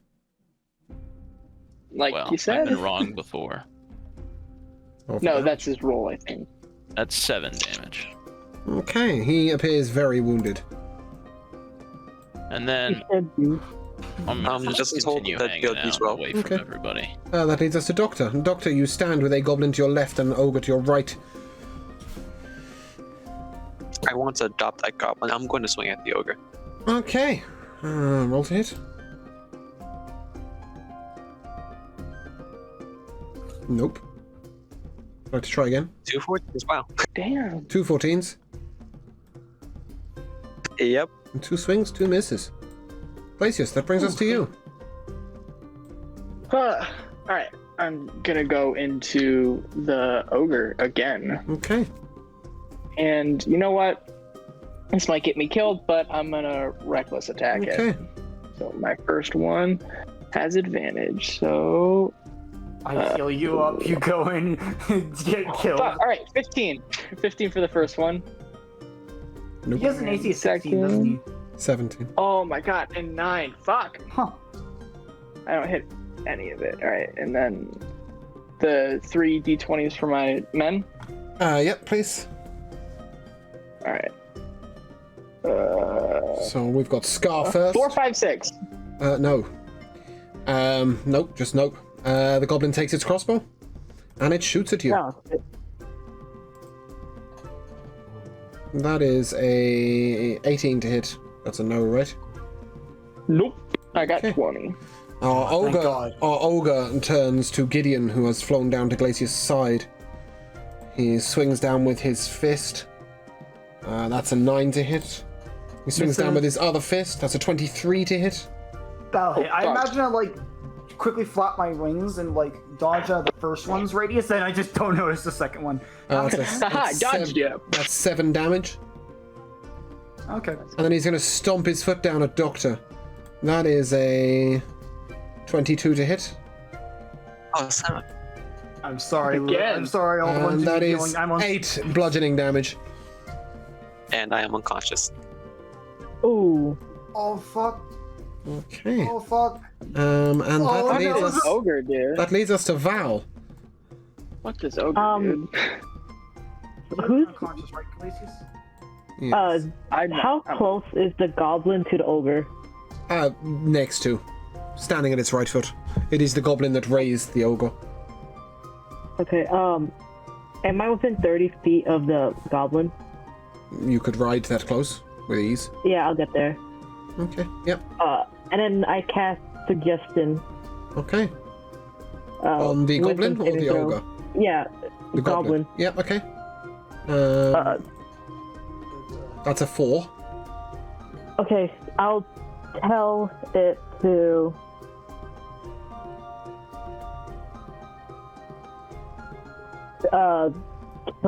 damage the ogre, I guess. Yeah. Kill itself. Okay, the goblin raises its crossbow at its ogre friend.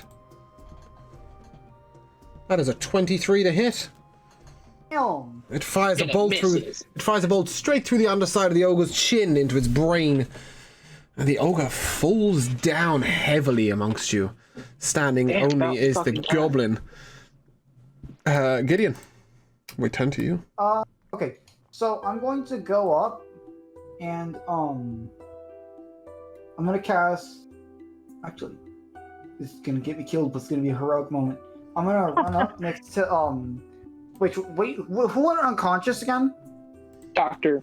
He's the only one. Doctor, I'm gonna run up. Okay, the goblin takes a And, swipe at your back. Hang on, I'm not done. You're still provoking an opportunity attack. Oh wait, what? Wait. You were down on the floor next to Glacius. Yeah. That is a 21 to hit. Oh fuck me. It does okay, 3 yeah. damage. 3 damage. You got really lucky. I rolled a nat 1. Bonus action, stab it in the stab it through the throat with the sword. Okay, roll to hit. Come on. Bonus action, stab it through the throat. Is that a thing you can do? Oh, yeah. I'm sorry, spiritual weapon.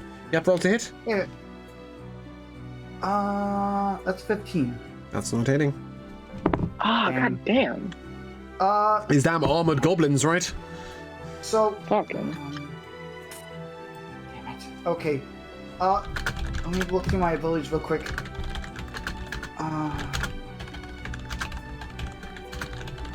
Okay, actually, I can do this.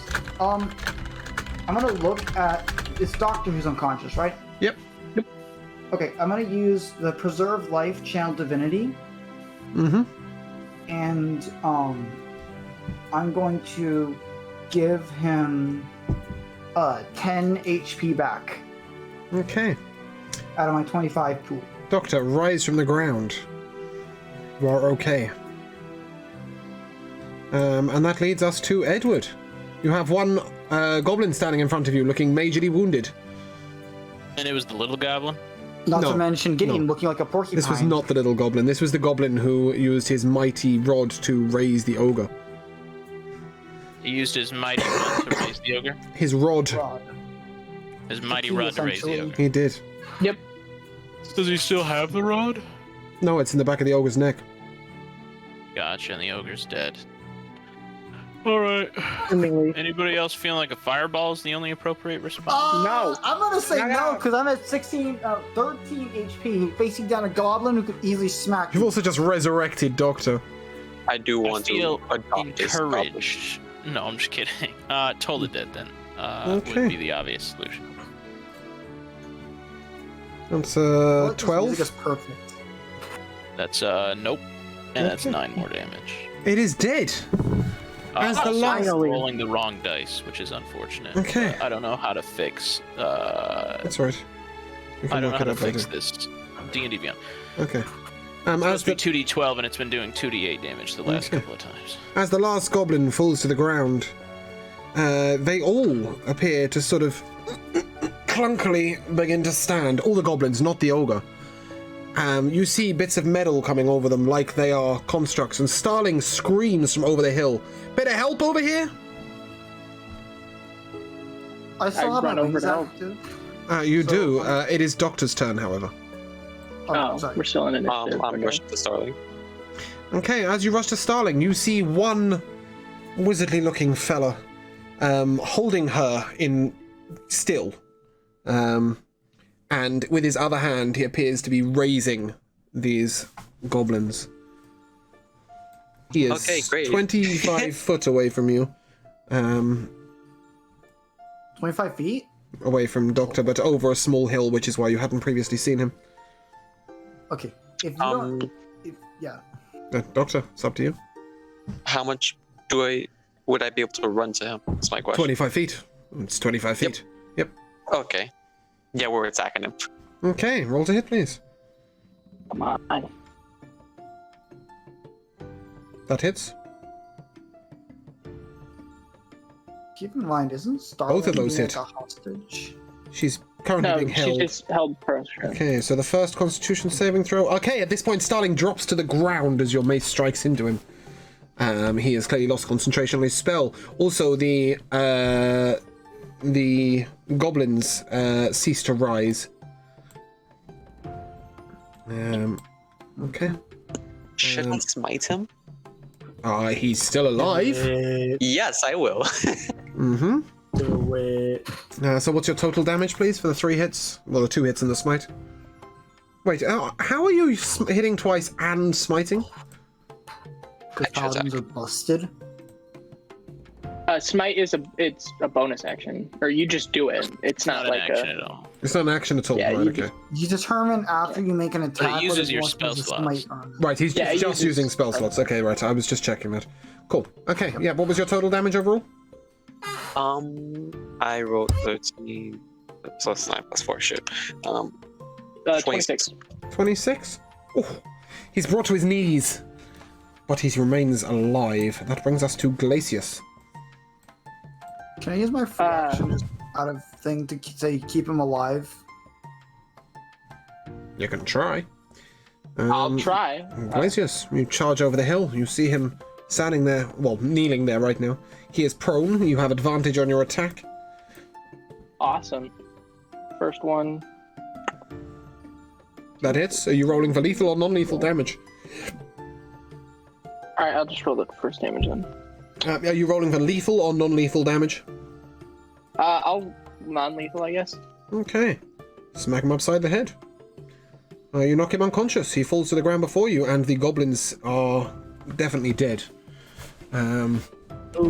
Starling turns over and says, didn't you realize there was something magical about those goblins? No, they died way too easily, so notice it.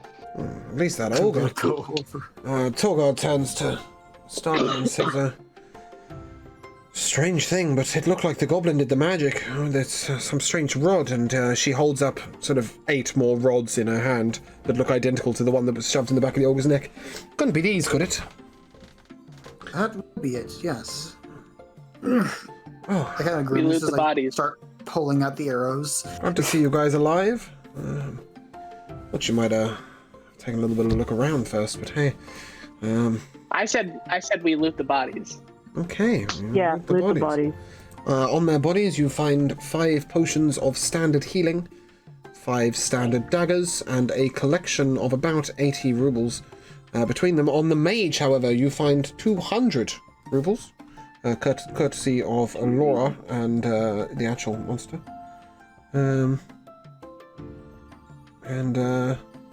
As you put your hand, who's looting the bodies? I am. Okay. As you put your hands into the pouch of the mage, 2 sharp points come out, dealing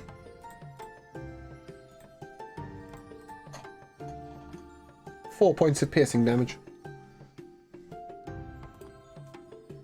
That's how that kills you. I was gonna joke, but I'm way too high for that. I would I'm make assuming sure it's that just a doesn't twitch. happen. They are twitch daggers. I will never kill anyone with a Yeah, twitch nice. dagger.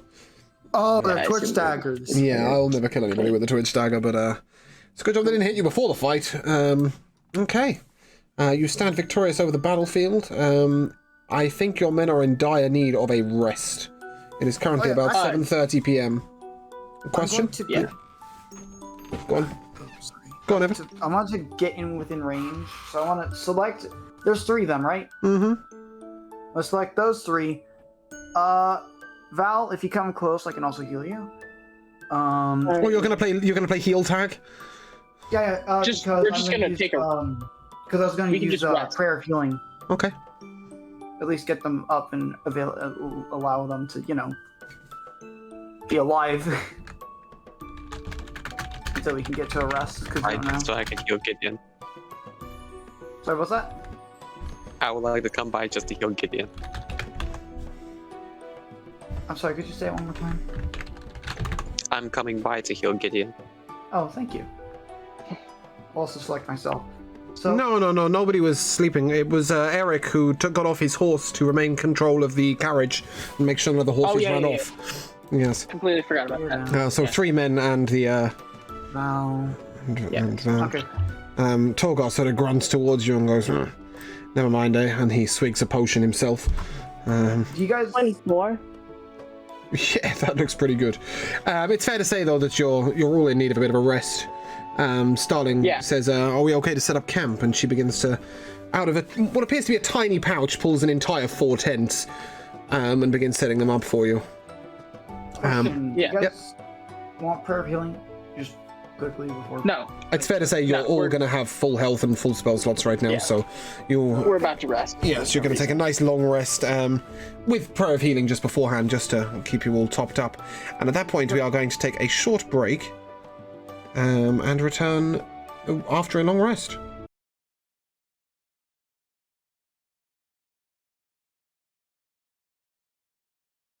Okay, so it is now approximately 11:30 in the evening. Did the party have anything else they wish to discuss before taking a long rest?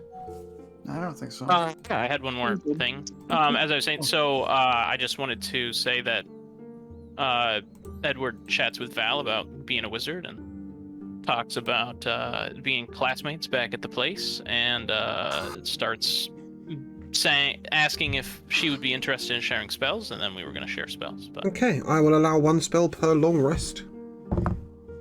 Alright. 1 each, so yeah, you can gain one of hers, she can gain one of yours. Sweet. Okay, that's fine. Okay, marvellous. It is at this point you realise that you both have exactly the same spell list, and you're buggered. No, I'm kidding. We'll get Google Sheets spell. We have a Google Sheet shared between us so that we can see which ones the other one says. Okay. Is it fair to say that at this point the party would like to then take a long rest, those of you who need a rest? Yes. Yeah. Okay. Please. Torgar could do with this, so he is going to take a long nap. His snoring keeps the rest of you awake for the whole night, but alas, you'll get some sleep somewhere. And Someone goes over and pinches his nose. in the morning, Starling taps you all on the shoulders. It's approximately 7 a.m. She says, "I've checked in on the carriage. It seems to be secure, but we shouldn't leave it in the road too long. Perhaps we should get back to it." Good Of course. idea, Stalin. I assume we were leaving right away. Dear God, it's early. It really is. I'm gonna stand up, kind of stretch a bit, and make my way over, and check on Uriel, my horse. Okay, well, in one of your saddlebags on your horse, you find a small pouch holding 100 rubles. I toss it in the air, kind of catch it, and go. Luck favors the brave, I suppose. Put it in my pocket. Beautiful. Okay, Doctor, did you take a long rest? Because you appear to be the only person who's injured.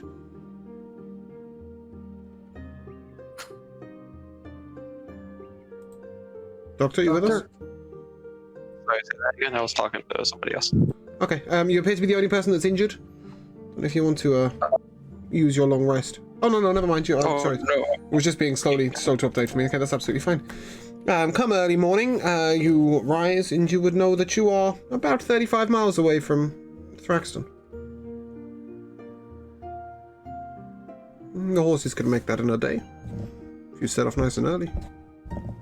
Should we question the wizard guy first before we drag ourselves to the city?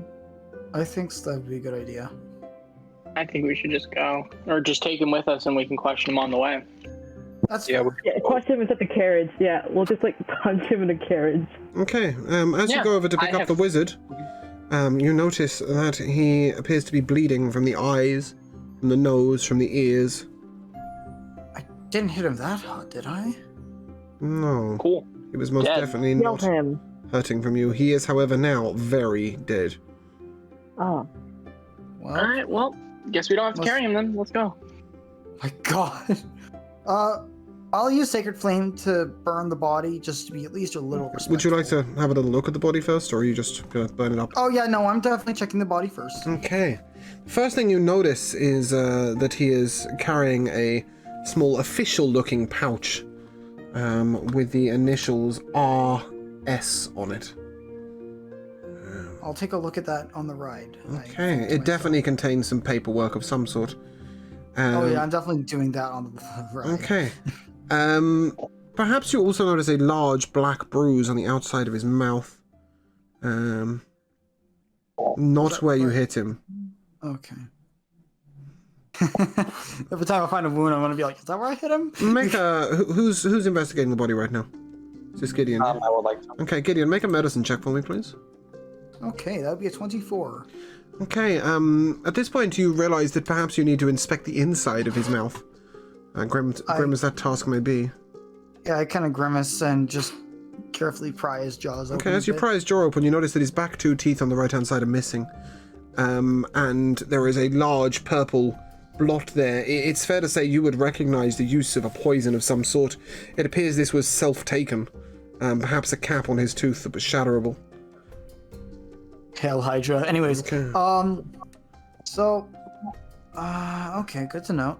So this guy had information that he didn't want shared. Okay. I would like to cast Speak with Dead. Okay. I thought you might do that.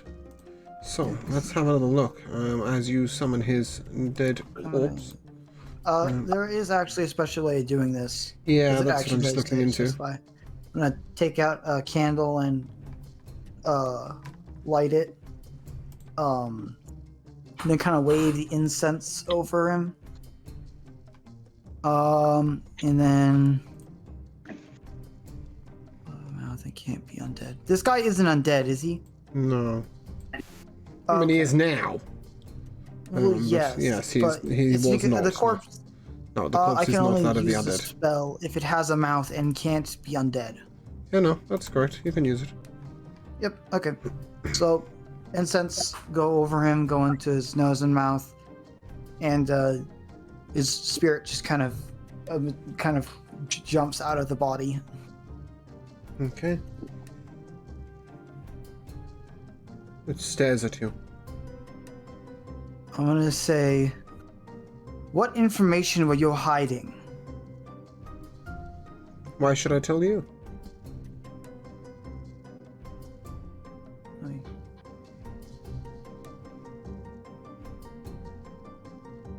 Do you have a way of compelling the dead? Because otherwise it's perfectly capable of lying to you. I'm reading through it to see if he can actually just say why is it. Yeah, the spell specifies, I believe. The corpse is under no compulsion to offer a truthful answer if you are hostile to it or it recognizes you as an enemy. As soon as you punched him in the face while he was tied up, I think it's fair to say he knows you as an enemy. I'm gonna say, because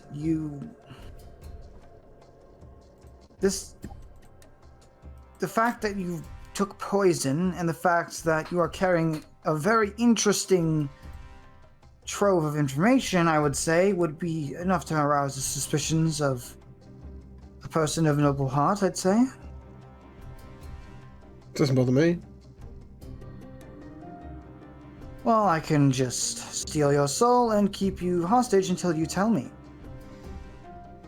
You can you? Yes, indeed. Very good. Got plenty of time. Eternal time, it would seem.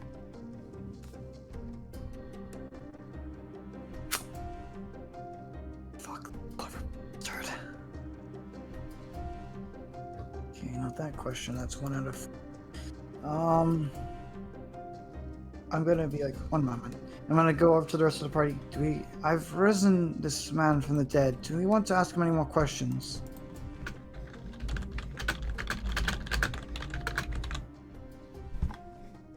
I don't have any questions to ask him. Ask him about the ogre. Me? I nod and I go back and say, "Where did you get the ogre?" I didn't get the ogre. It was given to me. By whom? Give you that for free. Ah, fool are you if you chase down Baylor Whisperdown and don't know who he answers to. Okay. Okay, that's 2 questions technically. 2 more left. I'll look to the party and say, "Do we have anything else?" You just asked that. Not to him. I want to know if he recognizes me, and what does he know, if he does. Okay, I'm gonna look at him and say, "Do you recognize anything about that?" And I kind of point a finger towards Doctor. Robot dude? Not a clue. Not sure I care either.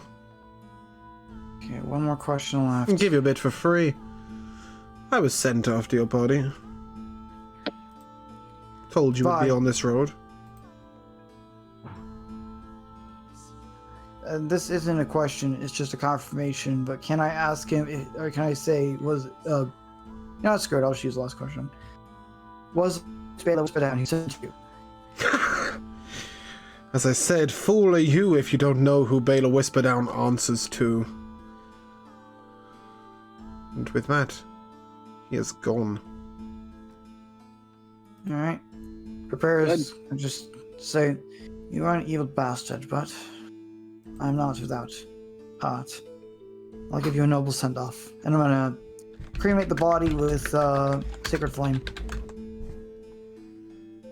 Okay.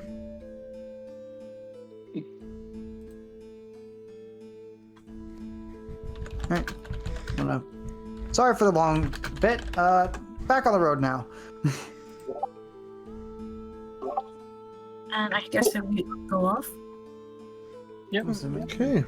As you return to your chariot, your carriage of elegance, you set off into the day. Starling asks if she can ride with the wagon for a short period of time. Was up a little late at night. Of course. She's quite lithe. She'll fit between 2 of your men. She begins patting Golem on the leg and saying, "Well, hey there, dude," and sort of nuzzling up against him. He appears slightly frustrated, but doesn't respond. And it's fair to say she'll be wagoning for the rest of the day. Her horse is going to follow at a mild trot, well trained as it is. Good. Unless the party has any particular thing they would like to do, we can fast forward if you wish. Yeah. Alright, I want to look through the thing that he's carrying. Sorry, guys. Ah, yeah, no, that's fine. As you look into the pouch RS, it gives each of your names, but not doctors. It gives Gideon, Dawnstar, Validrin, Iglesias, Frostborn, Edward, Scar, Eric, Golem, Artanius, Torgar, and Starling's names, but nothing about Doctor. Does it give Val's name? And underneath it says, "Waylay them, they seek Baylor," and then it's signed RS. And as you turn to the next page, you see capture the goblins at, and then a location name that you don't recognize, but reads Parak Vasha, like this. Parak Vasha. As you can see on the screen. Behind that, it says collect the rods from Baylor, and various other pieces of paper, what appear to be bounties, quests, tasks given. Each Where's one. Torgar? Torgar is hanging around with you, riding Sheila. Okay. And on the top of this paper, it is addressed to Mas Ferras, spelled like this. You assume that is the name of the wizard that you have witnessed the death of. Alright. I'm going to, I think it's a letter, yes. I'm going to, It's a letter. Yes, I opened. Who was like the guy had a letter, and I'm gonna use the thing. I'm gonna use the all the bracelets to communicate with the party and tell them this new information. Then I'm gonna kind of trot up to Torgar and hand him this and say, I think I found something on that goblin wizardy fellow. You might want to take a look at this. Torgar looks over it and says, it's like a series of missions. I'm guessing from the line through each of them that those are the completed ones, and we were next on the list. I wonder how he knew Starling would come along. That's a strange one. And how he missed Doctor, as that's another big one. How well do you know Doctor? How well do I know Doctor? Well, can't say I know him too well, but he's Is he protecting me the trustworthy? best he can. As far as I can see, he has no reason to. I only care for one thing. From what I see, That's- what I've been able to learn of him, it seems like he's just a simple man looking for a sister. Very well, very well. Well, that leaves all of us and Starling under suspicion. I mean, assuming they got the information from somewhere. Yes. Perhaps, and this could be a mighty coup. This could be a mighty coup, or it could just be a thing to mislead us. Perhaps they didn't know of Doctor. Perhaps they thought he was just a companion or such. Perhaps they even thought of him as a servant. and No didn't offense, think of but anything more. those guys in the wagon don't appear particularly relevant. Why would they think Doctor is a mere serving man when they don't think they are? That is true. People in the wagon aren't. Never mind. No, he knows they're not servants, but he's implying that they seem less important than... It was a Doctor. nobility joke. You wouldn't get it. It's, anyway, I'm going to say, this troubles me greatly. perhaps keep you an eye should on ask Starling. everyone. She may know that place, and he jabs a finger to it. That's written in the Shadowvale style. Maybe over the border. I'll present her with this and see what she makes of it. Thank you. And yeah, I'm not going to take up too much time. I'm just going to Okay. give it to her at the next earliest convenience. It's fair to say she won't have much to add. Alright.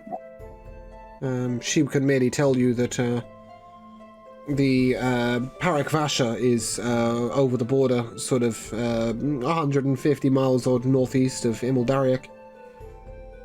That she doesn't recognize the names of Masferus, but she thinks the initials RS might be the bandit Rockus Sunderdown. He is known to be a very high up bandit leader, and there are rumors that Balaam may work for him. Interesting. Okay.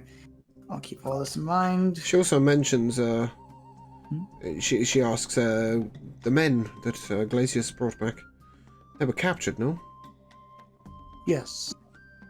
By my memory, I believe, yes, they were captured, and the good mutual benefactor Amon was the one who rescued them, as I recall. Yes, but if somebody's given information over, perhaps it could be them. I'd hate to think one of them is seeing us through the enemy's eyes right now. Well, anyway, True. dark thoughts. Shall we ride on? And Indeed. Thank you for this somewhat troubling news. And yep, right on. Sorry for all the time taken. Go on. No, it's okay. So at this point, we'll fast forward. And as you come sort of within 20 miles, 15 miles of Thraxton, which is, maybe an hour's walk for the horses, you begin to see sentries posted, a couple of guard towers, and Torgar appears almost tearful and very sad, and he turns to the party and says, "All right, and ahead if that's all right," and with no warning whatsoever, kicks Sheila into a gallop and rushes on towards the town. Gesundheit. Alright. Okay. So you then get to the gates of the town. Thraxton is most definitely a majority underground town, but there is a small bit of village up above, and it is fortified to the teeth. I mean, we're talking 50-foot walls, enforced with iron, built of stone, Guys, guard I towers. Think the town is, Sorry? I think the town is a mimic.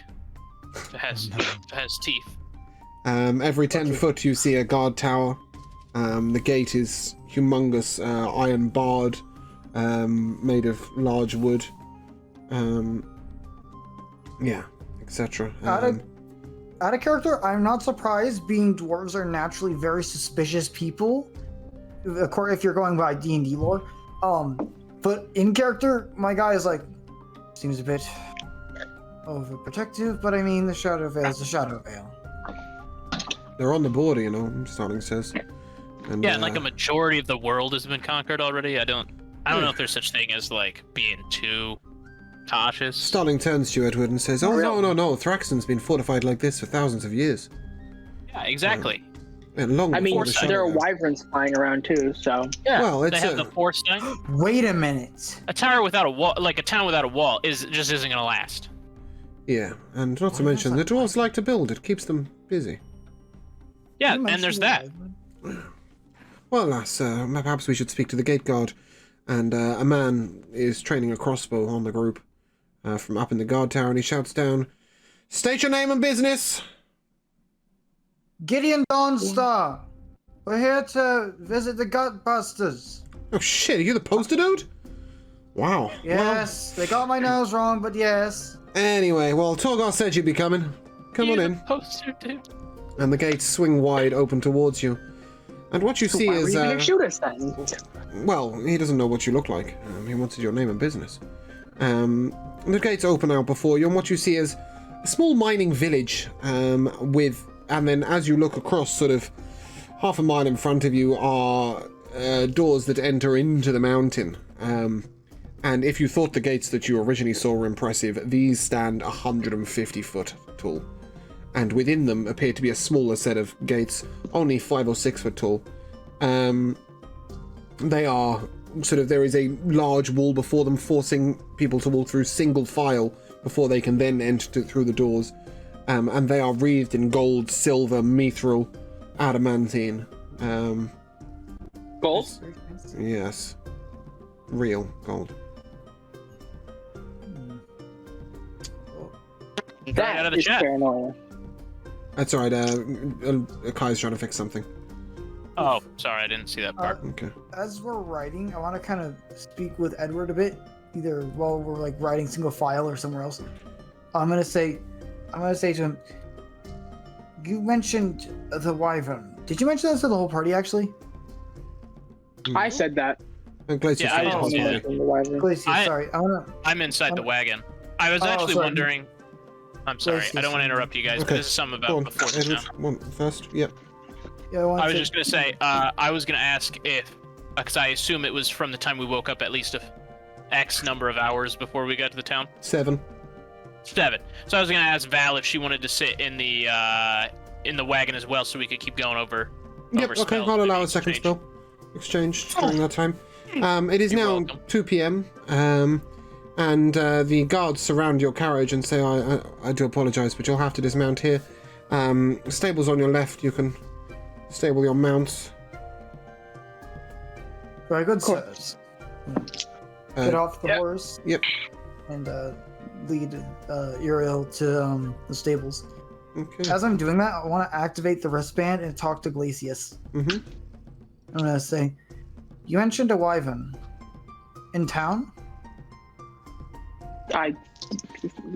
He messaged back. He's like, I told you guys when I was getting Torgar, there was a pure white wyvern right above the tavern door. Messed it up pretty bad, and then it flew off here Gonna in this message direction back. anyway. You said a This is wyvern, bad. not a white vern. I'm gonna message back. Was Doctor there with you? Self. No, he was with you guys. Glacius was alone. I'm going to I was with message Torgar. again. What if that's the one who's been spying on us? That's the one who knows our every move. The wyvern? I mean, we probably would have seen it, especially with. You've definitely some not seen a wyvern flying over your head, especially with an owl watching over you all. It is an owl, right, Okay. Edward? Ed, you're familiar as an owl, is that correct? Sorry if my mic's not coming in well. It's not, but I'm going to take that as a yes. Yeah, you definitely have not seen a wyvern at any point. Oh, okay. As you are stabling your mounts, you are told that Torgar is waiting for you in the local tavern. Huh. All right. Sounds like him. Yes. I fancy a drink. It's been a while. This is called Brockeneye. Brockenine. Brockeneye. And this is your local tavern. As you head in, there is a human manning the bar. Unusual in these parts. Everybody else you've seen is a dwarf. And he raises his hand. Oh, good day. Nice to see some travellers. Can I get you a drink? Get you some lunch, perhaps? Ah, a lunch would be quite. A lunch would I've got a be quite ham high just value. ready. I'll bring plates for what? 6, 7, 8, 9 of you? Is that correct? Did they just offer ham? They did. Should we eat I ham don't- knowing how much Torgar loves pig? Like, just a question. I don't want to offend our friend. I think Torgar will eat anything he's handed, including goblin. He'll be alright. You know what? That's true. Fair enough. Fair enough. Just wanted to be considerate. It's all in character, obviously. Torgar yells over from the corner towards the bartender. That's all on my tab, thanks. And he gestures over to you to come over to the table. I nod and head over. And says, don't worry, Torgar pays for nothing in Thraxton. I'd like you to meet my friend, and he gestures towards a guy next to him. And this guy is in full armor. And this armor is not normal, it is ridged with spikes and points. Every part of this armor appears to be a weapon. There are points on his elbow, there are points on his knees, and he stinks. I mean, he clearly has not taken a bath in months. He's got red hair all over his face. So he smells like Torgar, is what I'm hearing. No, Torgar is relatively well kept in comparison. Oh no. And he points over and he goes, "This here? Dulan Muffinhead. They're the Gutbusters. Finest troop of battle rages any man has ever seen. It's my war companion for 107 years. I nod and say, "Pleasure to meet you, good sir." Aye. Something like that. I hear you got monsters for us to bash, people for us to kill. Indeed, good sir. Indeed. Ah. A few Indeed. bandits, a few magic-y types, if you will. The magic types don't do much to us dwarves. We just headbutt them and carry on with it. I got a band of 12 that'll love to run out with you. And, Awesome. At this point, Torgar begins tapping on the shoulder. There's no need to join us, friend. You don't have to fight. And, the guy responds, "It's Torgar in a fight without us? Oh, you've already seen the folly of that down at the warfront. We'll be joining, whether you like it or not." The help is more than welcome. Thank you. Much a pleasure. Anyway, there's something to kill. The Gutbusters will have you. You'll have a good one at that. These buggers are tough. Aye. That they are. We fought some of Wister Down's men not so long ago. We went down with our guard. We were told they were camping relatively short way out of town. Managed to skewer a few, but bastards just ditched. Disappeared. Not even a puff of smoke. Sounds like them. Yes. Yes, they're on the shadowy side, but yeah, we'll be glad to fight with you. We go out in the morning. Sure. Why not? Sounds good to me. I feel like we could all use the rest. Indeed. 3. Hey, just something that I just noticed. Val, you're the one who has the bag of infinite daggers, right? Yeah. I also noticed that you have the spell Cloud of Daggers. Are you gonna have Rain of Daggers next? Thunderstorm of Daggers? Sure. Do you, Dagger for ball? for the cloud of daggers, you can literally just name it as you throw like the bag in the air. Makeshift cloud of daggers. I don't even have it prepared. Animate Okay. objects for everybody else. It's animate daggers for you. Anyway, sorry. It's just I thought that was really thematic and funny.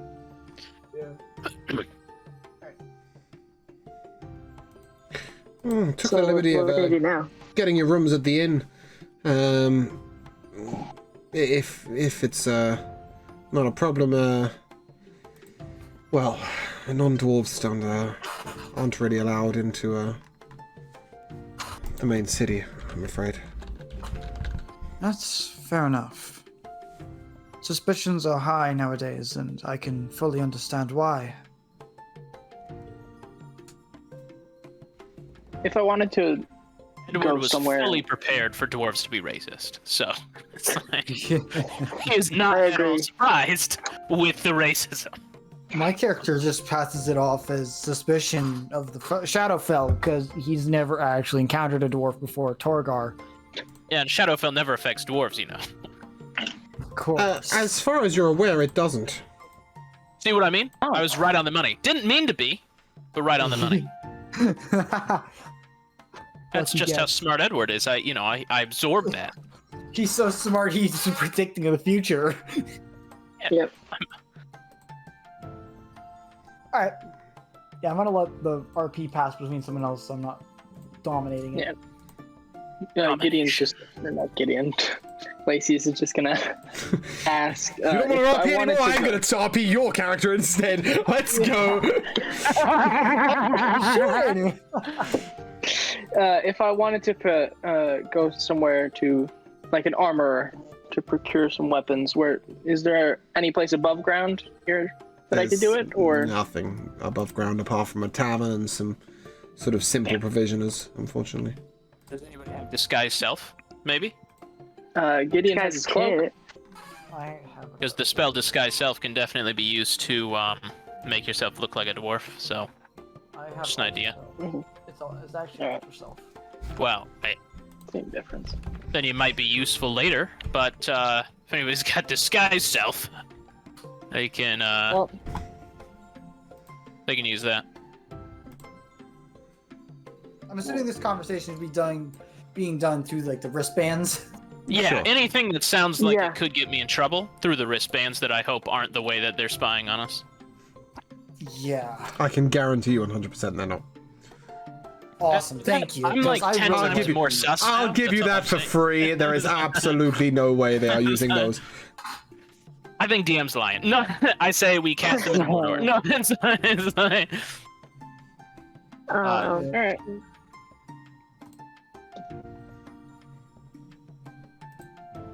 Yeah, besides the only one who has is Starling. And you know Starling. That's true. That's true.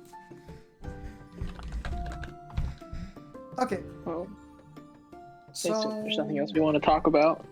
Yeah, I got other things I want to talk about. I just didn't want to, I want to run all over everybody, make them all feel No, like, no. ooh, I wish No, I up could your talk, way, but I guys. can't Up your because way. Jacob's talking. Okay, so No. Edward is, so is it the end of the day, or wait, like what time is It's it? 9 p.m. It's 9 p.m. Sorry, 5 p.m. 5 p.m. I don't know why I said 5 that. p.m. 5 Yeah. It's all right. We all make mistakes. So 5 p.m. it is. Also, whenever I say that, it's clearly a joke, but I apologize if it comes off as rude. So there's nothing above town other than this inn, basically. and Pretty couple of much, and a houses. couple of little. No, they're not even houses. They're just sort of. There's one other main building, which is sort of the office where you would get permission to enter the main city. But Torgar's pretty much told you that's a no-go. Somewhere where we set up our horses. The stables Yeah, there was a and stable. a couple of sort of what do you call them, like kiosks almost, where perhaps some vague stuff is sold, but like we're talking food and stuff, nothing major. Gotcha. Yeah, I was just making sure if I had water for me and beer for my horses. Anyway, so I just wanted to make sure the horses were all taken care of. And otherwise, are we at the end? Are we all getting our own rooms this time, or how? Yeah, you'll have your own rooms. Sweet. Yeah, I mean everything was tough earned to get here. I'm sure you're Glacius. I'm sure you're happy to have the boys TM back together. Yes, I am happy in that indeed. How are you guys playing off each other? Are you guys all close, or? I'm trying to figure out how to picture it. Yeah, I'd say we're pretty close. We're in the Most- bar. Are they like drinking a lot, or are they just kind Definitely. of chilling? They're I definitely imagine probably drinking. drinking.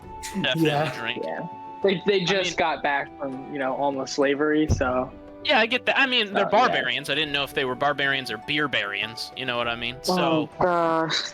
Nope, I all just right. wanted to- You've lost privileges. You were looking for You that word, lost- Jim. We've lost We're check taking your in. balls for that one. How's Doctor doing? Doctor, how are you? Doctor is just standing there. He has nothing to react to. Well, I'm Just trying to ask standing in him the how corner. he's doing. You know, Oh, sorry. I'm fine. how was the ride? Like, how does it? I haven't seen someone of your physique before.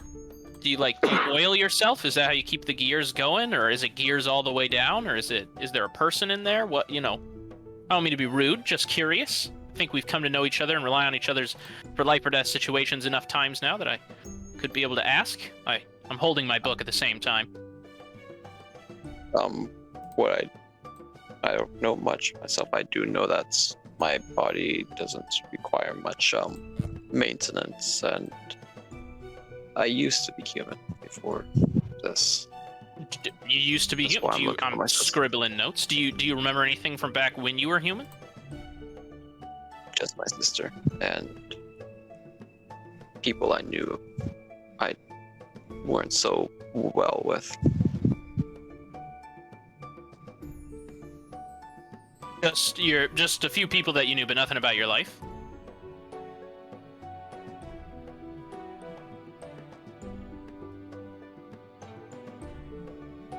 I can't hear anybody.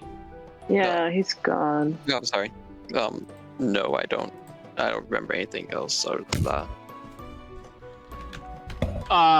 Nothing else. Oh well, if you're open to having I don't know how to say this, but your physique fascinates me, and I think we could further science quite a bit. And if you're ever curious about the inner workings of your I'm lagging of your person, feel free to let me know, and I'm happy to inspect. Maybe we could make you some friends, or maybe it could be helpful to find out more about you, and maybe it'd help you know more about yourself. So just thought I'd offer my services. I've always had a thing for engineering, building things. If you James. want to. Yep. While this is all happening, I finally open up my mother's letter to me. Okay. As you Something happened. you open up your mother's letter, you said? Yes. Okay. Let me just find that in my notes. Sorry, that was taking me by surprise. If you do want to look through me, then that's okay, as long as you don't mess with anything important. Val. this Yeah, I'm reads- not planning on messing with anything. I'm just happy to get us both some more answers. Yes. You don't seem to sleep at all. Sorry, just take it a second. Okay, Val, as you open this letter, I'll it says, jump back with you, it Doctor, in a says, my dearest Valedrin, I know that it has been a long time since we spoke, and the rift you have with your father came between us in so many ways. I've come to see the wisdom of your ways, and understood that Killian is not the man he once was, and perhaps his grudge was unnecessary, and the argument itself unnecessary. I know that you are adventuring out in the wild world, and I'm sure you have made many friends and found many reasons to be well away from us, but should you ever come by Carthon, you will always be welcome at your mother's house. Please remember everything I taught you. You're a wonderful woman, and you will continue to be a wonderful woman. I wish you all the best. Stay strong. Always your mother. With love from Okay, Mum. thanks.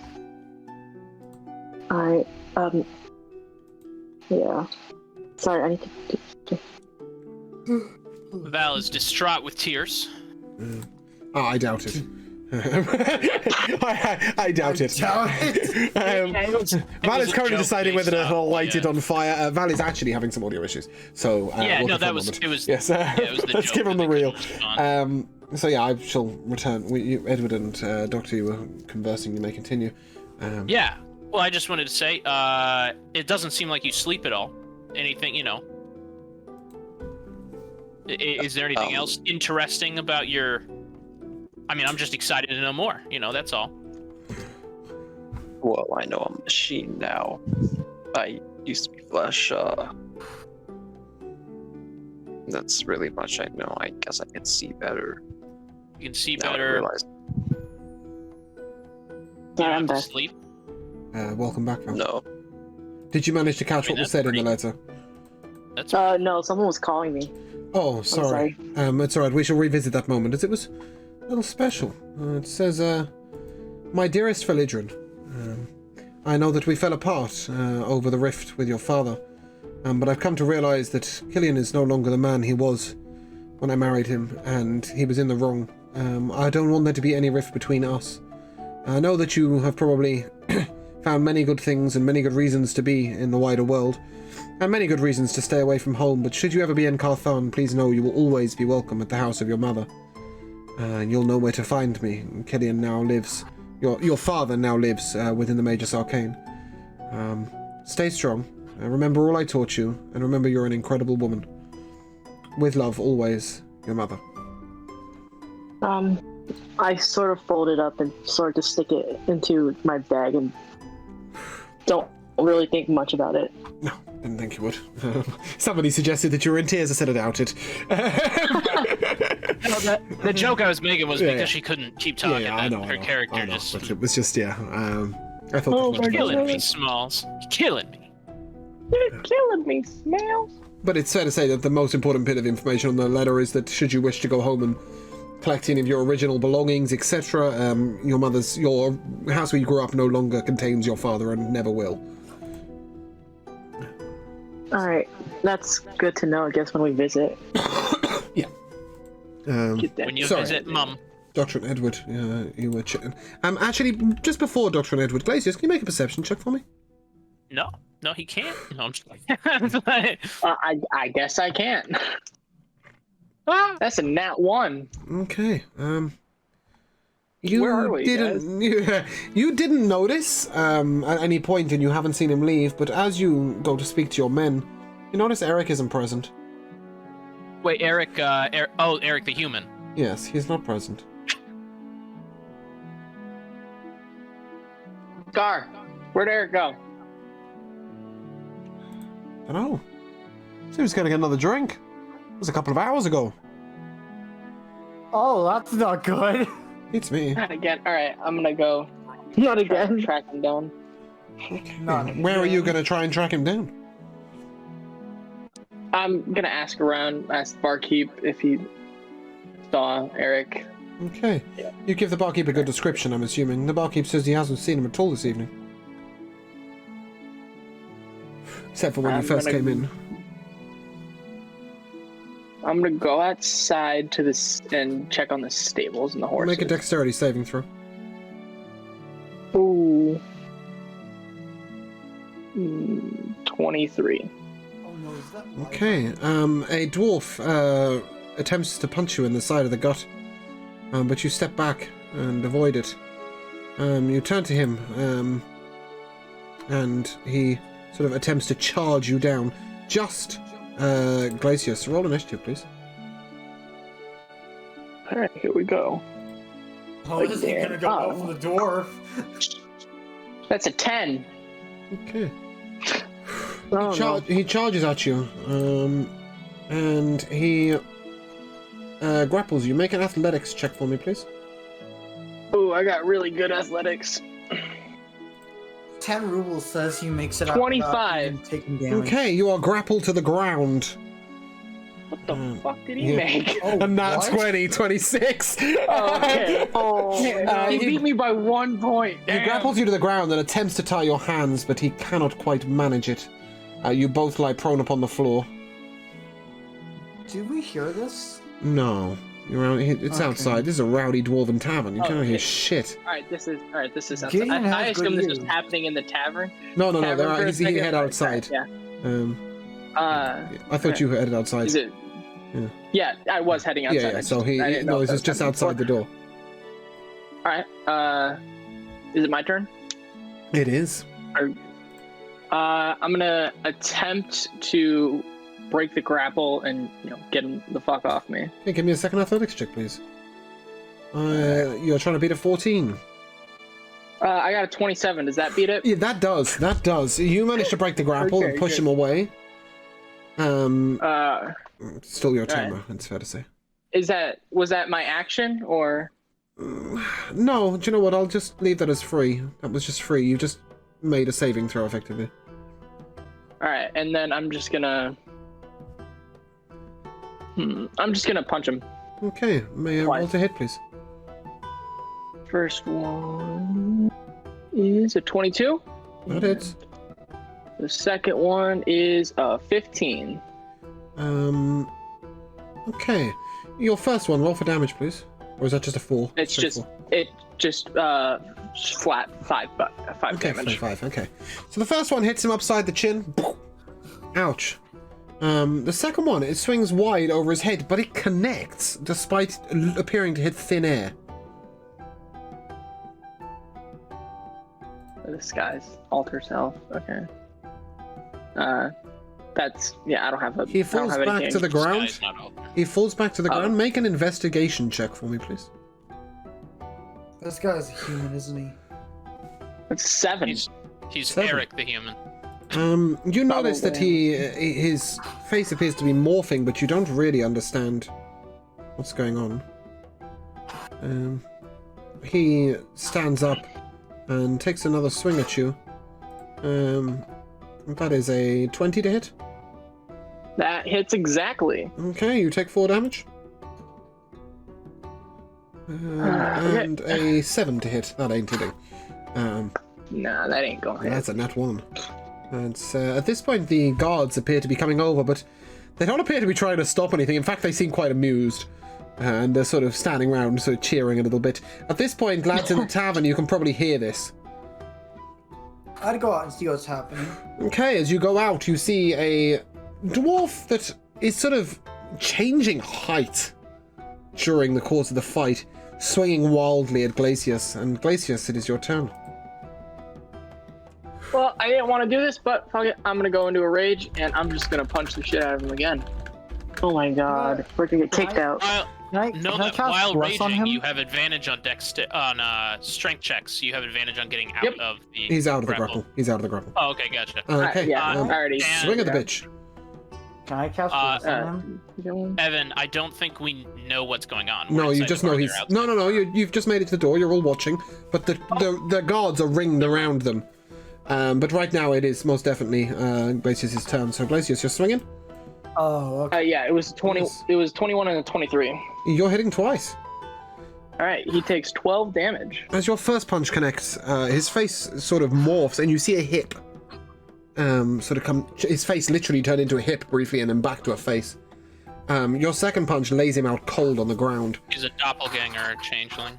At which point he morphs into a human, but not Eric. Just a human you don't recognize. I'm gonna exit my rage. I'm gonna pick him up. I'm gonna take him back into the tavern to the rest of my men, and I'm gonna kind of throw very not caring at all. I just throw him into the fucking chairs or whatever, and hey, kind of getting attention. Keep it down. Keep it calm in here. This is a solid dwarven tavern. You're gonna have a brawl. They've got to be conscious. The bartender shouts at you. Tolgar looks up from his drink and goes, "What the fuck is going on here?" And I kind of grab him again. I raise him up, and I'm like, "This little shit tried to get me as I was leaving the tavern." Very good. Tolgar's just gonna splash him in the face with his ale, by the way. The unconscious dude. Sorry, you were gonna say, Gideon? I'm gonna come in stage rights and just say, he may be trying to come after us. I mean, we don't know who. Piss poor job at it. Did he even attack me with a weapon? Well, we don't know who may be coming after us or why. Well, actually, we know why, I should say. For all we know, he could be a servant to Baylor. I kind of turn to the rest of my men, and I'm just like, tie him up. Get him to wake up. Eric's missing. gonna go find him. Always doing this, and I'm gonna go to leave the tavern again. I'll follow. Okay. And go back to try to go to the stables again to see if Okay. anything's gone. I'll follow with an apple because I want to feed. I want to treat her while I'm there. Okay, the two of you head to the stables, see everything as it previously was. A couple of dwarves around. Take a moment to. Bunch of Give animals your- horsing around. Yeah, you feed the horses. They seem pretty chill. There's very little else around town. There's the one main building which is now closed. The other main building, which you know is to be, or have been told, is the office for visiting the main citadel. The main citadel is definitely closed up at this point. The kiosks are closed for trade. Pretty much, you can see the whole town, and you don't see shit. Is it Couple fair to dwarves. say that the horses the stables are like within sight of like the tavern? Yeah. And like it's pretty. And all right. they're guarded as well. They're guard. All right. Yeah. Then I'm gonna use my speak to animals. Ritual cast it, and I'm gonna ask the horses. I'm gonna be like, "Did you see the human that we rode in with leave the tavern in any direction at all?" That's a solid no. Excuse Alright. me, did they say no or nay? They said no. Damn. Then I'm gonna try to go find one of the guards, Okay. There are guards right outside the stables. and I'm gonna ask them the same question. No, we saw him walk into the tavern, didn't see anyone come out of it. Well, it's a dwarf come out of it about an hour and a half ago, a couple of hours. Looked like that guy you were punching around.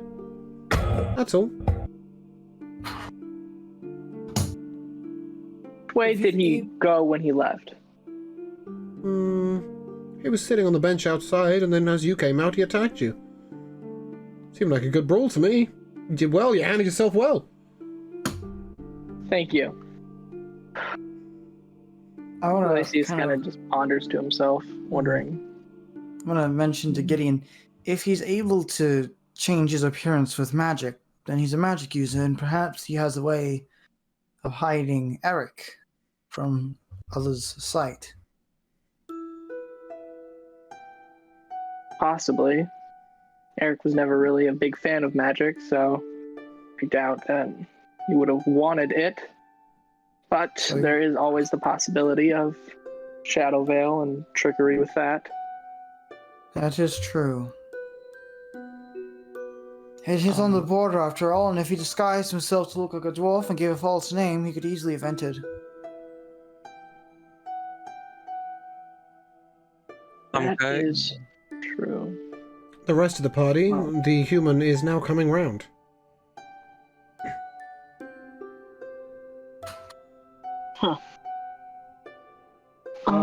Let's go see what we can get out of our friend. And Glacius goes back to the tavern because he doesn't know where else to look for it anyway.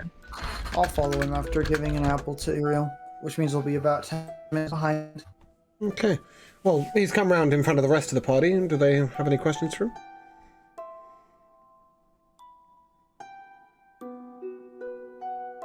Val, Edward, Doctor? No, nothing. No.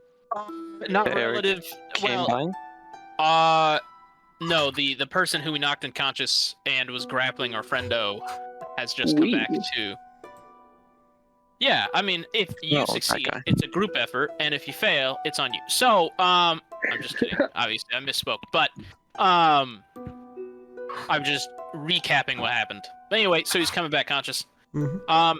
That was a fascinating thing you just did there with the shifting. Is that a spell, or is that just? He looks at himself. He looks down at himself. You see a sheer look of panic on his face. You see him raise his jaw and bite down hard. A black spot appears on the outside of his face. Blood Yeah, pours he's from his killing himself. eyes, his nose, his ears. Next time Oh, we God. capture someone, we have to remove all of their teeth. Yeah. Or just put like a block of wood in their mouth so they can't bite down. Yeah, and then ask him a bunch of questions. Torgo looks down at him. Shit, that's a neat trick. The two of you I return to have- the tavern, Gideon and I have- Glacius. Wait, Speak with is the the dead. Yeah, You and they're not can- going to answer you again. Oh no, they're gonna answer this time. Lacey's actually cares this time, so he's gonna fucking try his best. Sorry, before we do anything crazy, Sorry, one at a time. Val, what was that? is the poison still inside of his mouth, or is it all the way down his throat? All the way down his throat. He is dead. Very dead. So there's no poison left inside of his Oh, mouth. there'll be a remnant, yeah. I was sort of wanting to see if I can like pocket it, but yeah, let's just try it. Let's just be dead. You're reaching into What are his you? mouth. What are you trying to scoop with? Wow. What are you trying to scoop with? Yeah. Val? I see him instead of a bar. There's like cups or something. No, what are you trying to scoop it flask. into the The cup whole with? cup in Oh, his the mouth. poison. Yeah. No, sorry guys, clear the chat for a second. Grip Val, out. what are you using to get the poison from his mouth to a cup? That's true. Oh well, yeah. Ignore my crazy idea. I was just playing. He tries to flick it in with a knife or something. Yeah, I was very curious. Torgar sort of looks at you as you're playing with his jaw and what the you guys are nuts. Thought I was Trying to shake crazy. it out of him. Well, has he got anything on him? We could With check. the body. With the body. Inside a jacket pocket, inside his pocket, you see a picture of Eric. Very, very accurate drawing. Almost looks like it may have been magically transferred to paper. It is almost lifelike. That is it. That is all you find on him. No weapon. Nothing. Don't burn the paper, because that might actually be him. And on that note, Down to burn the paper. dun dun dun, we shall end. It is fair to say that you are likely to go to bed and perhaps deal with this in the morning. Yes? Maybe? Maybe not? Edward was Okay. gonna try and room with Doctor and Val. A, because he's paranoid and likes people to be able to keep guard, and B, because both of them are study partners of his right now. And Okay. C is cheaper. You have already studied with Val this day, but in the morning, perhaps, if you both arise an hour early, you might be able to do so. So we'll Yeah. say one more spell each. And Yeah. sure, you can study Doctor's anatomy. God only knows what you're going to find out, but Doctor will let you know. And on that note, we are going to end. I'm sorry to extend a little bit, guys, but obviously with the break in the middle being a bit of a problem, and my internet fucking up, it was worth the extra few minutes. Yeah. We shall resume in the morning with you guys headed out to Baylor Whisperdown and possibly finding out what the fuck's going on with this guy with the picture. Which brings us to our MVP for the session. We shall come first to Akai. Who is your MVP for today? That's Val. That's hard. Yeah, oh, sorry. Yeah. Okay. Cool. Yeah. Just checking. I guess when. Sorry, there's been so much things that's happening today that my brain sort of went blank. Who killed the ogre? Oh, yeah. You. No, well, technically not me. Oh, but the goblin. When the Yes. goblin. Yeah, the goblin killed the ogre. That's Yeah. my favorite part. Okay. I like that. I like that. Okay. Then we come to Evan. I'm gonna say, I'm gonna say getting, using my wings for the first time, then getting immediately shot. Yeah, that was pretty good. Darth. My favorite was Torgar with his +11 to hit, missing 4 times. yeah. That was quite impressive. Edward That was or funny. Lieutenant Corsair. I think everyone shouting at me to cast Fireball was my highlight, especially because their Oh, reaction to me yeah. then casting Fireball was regretting me casting Fireball. No, I was totally fine with you doing it a second time, dude. Yeah, totally. I mean, everyone who wasn't in the radius was fine. This is fine. And Slicer, your MVP for today. I personally liked when I formally met Nurse Bastard, my horse. Yeah, I like That's Last Bastard. For me, I think the party's nonchalance definitely is my 100% MVP for today. The fact that, there's some goblins ahead of us in the road. Yeah, shit, whatever. There's a wyvern on the roof. Okay, very well. Are we bothered? No, not really. The sort of, let's try and use a ring of summoning to summon 77 mounts when we could just walk up to the fucking stables and buy them was pretty good. It's just their nonchalance, your approach to try and take the most indirect route possible to your goal is just it's wonderful and fulfilling. Also, there's me who's just like, well, couldn't we just buy the horses and see what their price is first? And a quick shout out to my internet for being a complete cunt in the middle of this session. Just to let you guys know, in general, they deserve the MVP. In general, should you wish to catch up on any of our sessions, you can go to the YouTube. What you will probably find for this episode is a truncated YouTube version that contains some of the combat and a sort of message underneath of the general what happened. This is mostly because we've split it into 2 sessions. There were microphone issues, internet issues. The whole session just sort of didn't like me today. We are going to be raiding today, by the way. We will be raiding Sneaky Teak. So please grab your sub raid, grab your raid call, and come and show him some love. He plays strategy games and is a long-term friend of the channel. Which reminds me, we also interview people on this stream on a Saturday evening. We once interviewed Sneaky Teak. You can find his interview on my YouTube channel. And I believe it will be next week or the week after. We'll be interviewing Bran, the DM of Doom, one of the largest D&D TikTokers around, who also runs a fantastic campaign at Asgard's D&D Adventures, should you wish to watch. So heads up to him, he's brilliant, and hopefully we'll be speaking to him soon. Thank you very much for the follow to Cobalt Demonio. Thank you for the Prime Darth Moon Blade 99, I really appreciate it. And hopefully we will see you guys tomorrow. It is 3 PM EST that we'll be taking off with the evil part of this campaign, also in Sogravia. And we'll see how they get along. So that leaves me to say thank you very much to my players, to Evan, to Akai, to Darth, and to Lieutenant Corsair, and to Slicer. Thank you very much, guys, for being here. I hope you had a good game. And if you'd like to say goodbye, we'll be heading off. Au revoir, chat. I'm seeing you.